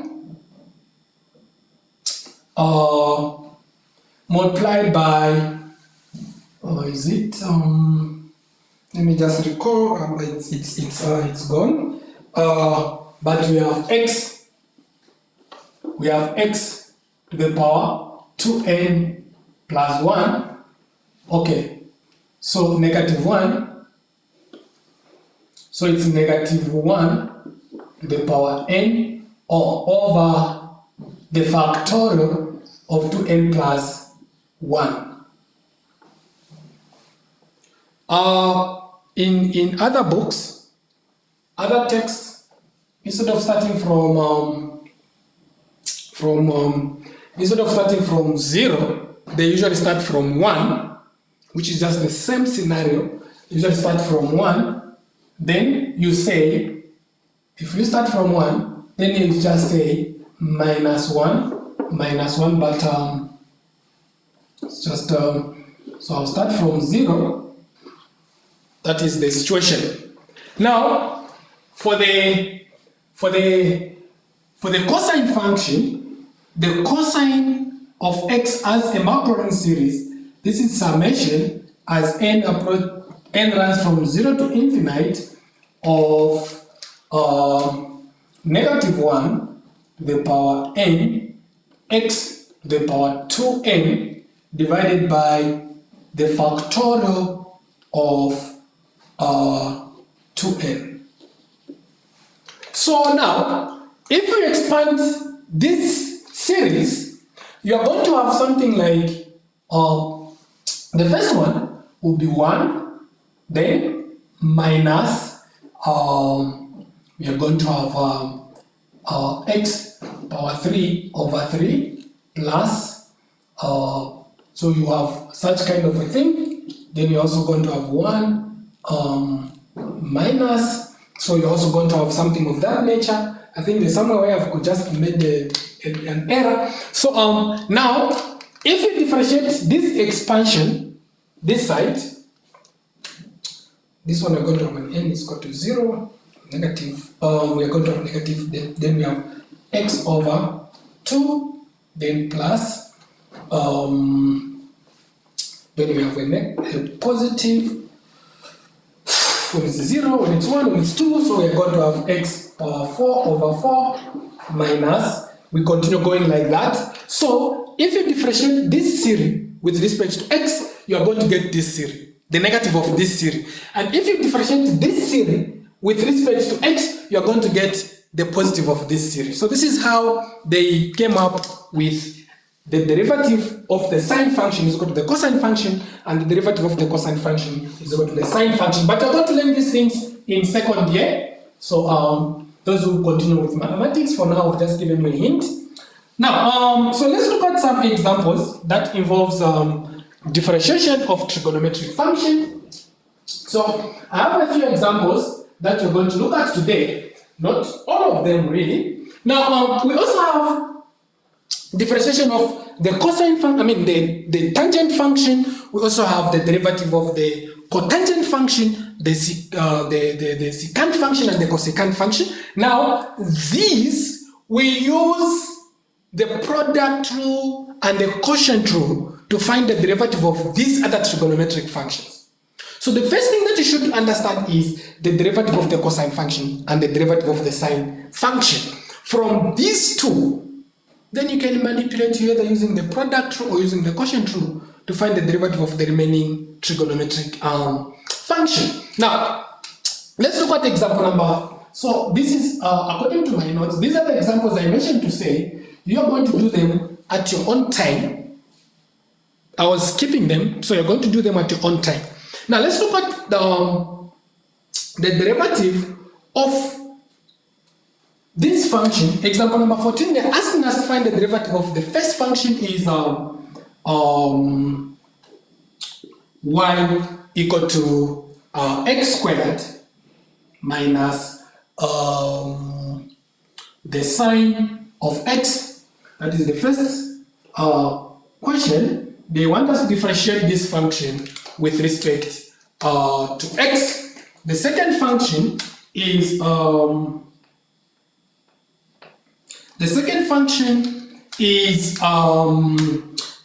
y equal to x squared multiplied by the cosine of x. The third function is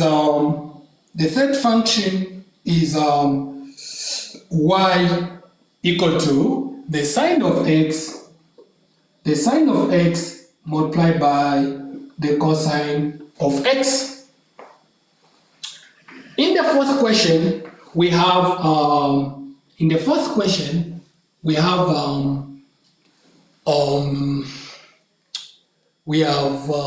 the cosine y equal to the cosine of x divided by 1 minus the sine of x. Okay, so let's look at the solution. So even if the given function involves trigonometric functions, still what you're supposed to do is you're supposed to use the product rule or the quotient rule or the sum rule or the difference rule or the power rule, depending on what type of a function you've been given that involves a trig function. Provided a trig function is a factor into that function, then you can use either of these rules with respect to the rule on how to differentiate a trigonometric function. Now, let's start with the first one. Let's look at the solution. The first one is y equal to x squared times the sine, minus the sine of x. So the derivative with respect to x of y, which is equal to the derivative with respect to x of x squared minus the sine of x. Now the issue here is this, when I use the sum rule, you don't really have to show it that you've used the sum rule where you start separating them. You're just wasting time. You can use the spectatorial point of view. So, however, this is equal to the derivative using the difference rule of x squared minus the derivative with respect to x of sine x. Next, so what you're supposed to do then now, the derivative of x squared to give us 2x using the power rule minus the derivative of sine x using differentiation of trigonometric function. This will give us the cosine of x. Then you're done. The next one is number 2. So this is your final answer. Number 2 is our function is y is equal to x squared times the cosine of x. So then, what you're going to have is that The derivative of this function with respect to x, the derivative of this function with respect to x,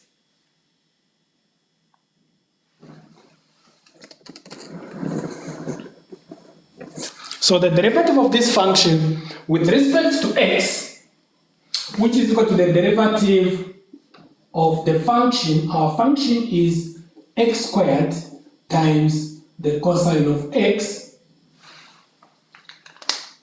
using the product rule. So because there are two functions there which have been multiplied, x squared and the sine of x, using the product rule, so what you're going to get is this is just equal to, this is equal to the derivative with respect to x of the function x squared plus, so using the product rule, this is equal to, so this is generally equal to the first function, which is x squared, times the derivative with respect to x of the second function plus the second function times the derivative with respect to x of the first function. Now, the derivative of this is equal to x squared. The derivative of cosine of x is the negative sine of x, and plus the derivative of x squared, so we have plus cosine of x times 2x, because the derivative of x squared is 2x. Having written that, next, then this implies that in conclusion, that is equal to, after multiplying and simplifying, and then we are going to have 2x cos x minus x squared times the sine of x. Then we are done. So you have found the derivative of the function x to the power x squared times the cosine of x, which is a product. Similarly, you can also handle this question, which is involving the sine of x and the cosine of x. All these questions are similar, so you can just use the product rule. Please, you can use the product rule, and the solution is in your notes. So you can just check from your notes. The solution to this is there. So I will just go to part number 4, which I'm going to solve also on the board. So part number 4, part number 3, you can solve it. So part number 4, part number 3 you can just simplify it because it's already there in your notes. So all you need is just to do your work and then compare with the solutions which are in the notes that I sent. Now part number 4, so the derivative with respect to x of the function y, which is just with respect to x of this function, our function is the cosine of x divided by 1 minus the sine of x. Now here it's a quotient. We have the numerator, which is cos x, and the denominator, which is 1 minus sine of x. So according to the quotient rule, when we apply the quotient, so when you're given a function, the first thing that should click in your mind is the power rule, the constant multiple rule, the constant rule, the product rule, the quotient rule, the sum and difference rule. Those should click in your mind first. Then that's when you look at the function, you say, which rule should I use? Because the first thing is you have to apply the quotient rule and the difference rule here. Then you can now think of how you can differentiate now a trigonometric function. But it should come from those basic rules that you've already learned. Now, using the quotient rule, this is equal to the denominator isn't it? Which is 1 minus x, or 1 minus sine of x. So 1 minus the sine of x multiplied by times the derivative of the numerator, which is the cosine of x, minus the numerator, which is the cosine of x, times the derivative of the denominator, which is 1 minus the sine of x. Okay, now, and over everything over the square of the denominator.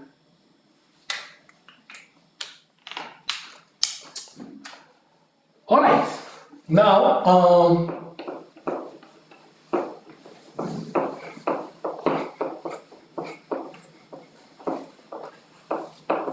from this, what do we get?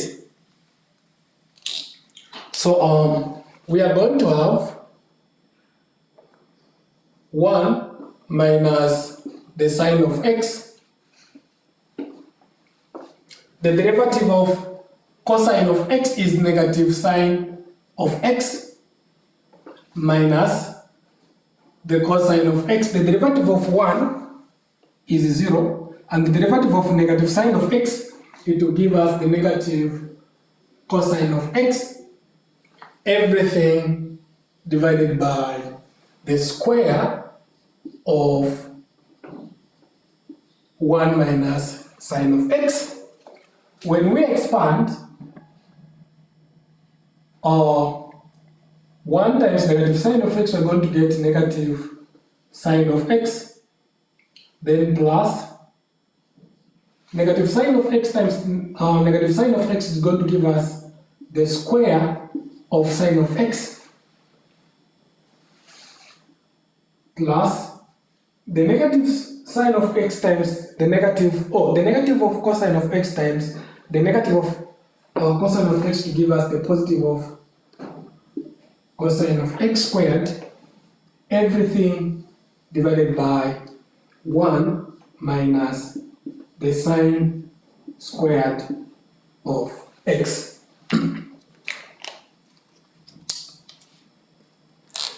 Then, using identities, sine squared of x plus cosine squared of x is equal to 1.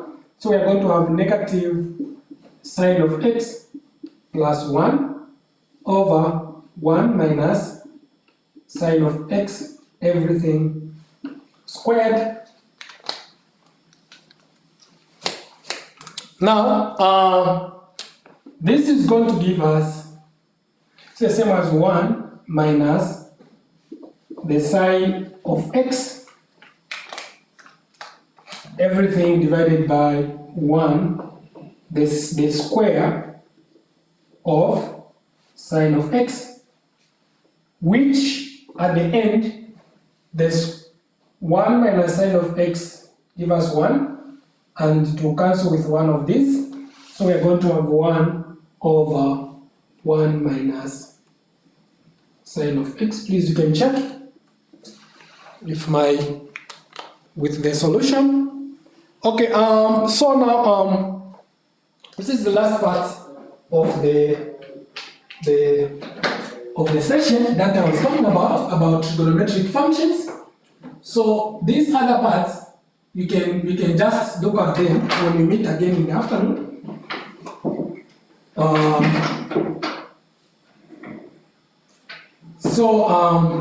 Okay, my network was bad, but I think it's back. So we are going to look at these other parts when we meet in the afternoon, like I mentioned. I'll also look at some other, I'll start with these other trigonometric functions, which are the tangent, the cot, the secant, and the cosecant functions. We'll just look at them. Maybe we'll look at one. These others I'll tell you what to do, but the notes are already there. So in the afternoon, then when we meet, we'll look at the remaining parts for we'll look at the derivative of functions of a function or composite functions. This is what we're going to look at when we meet again in the afternoon. And also, we're going to look at differentiation of implicit functions. Then we'll call it the end of today's session. Hope you have a nice day. We'll meet in the afternoon. Like I mentioned, specifically by 13:30, I'll be here. I'll log in already in advance. Thank you for your time. Please tell everyone to join in the afternoon. Let them find somewhere where they can sit and log in so that we can be at the same pace. Otherwise, do not be good where others are behind, others are in front. Okay, enjoy your lunch.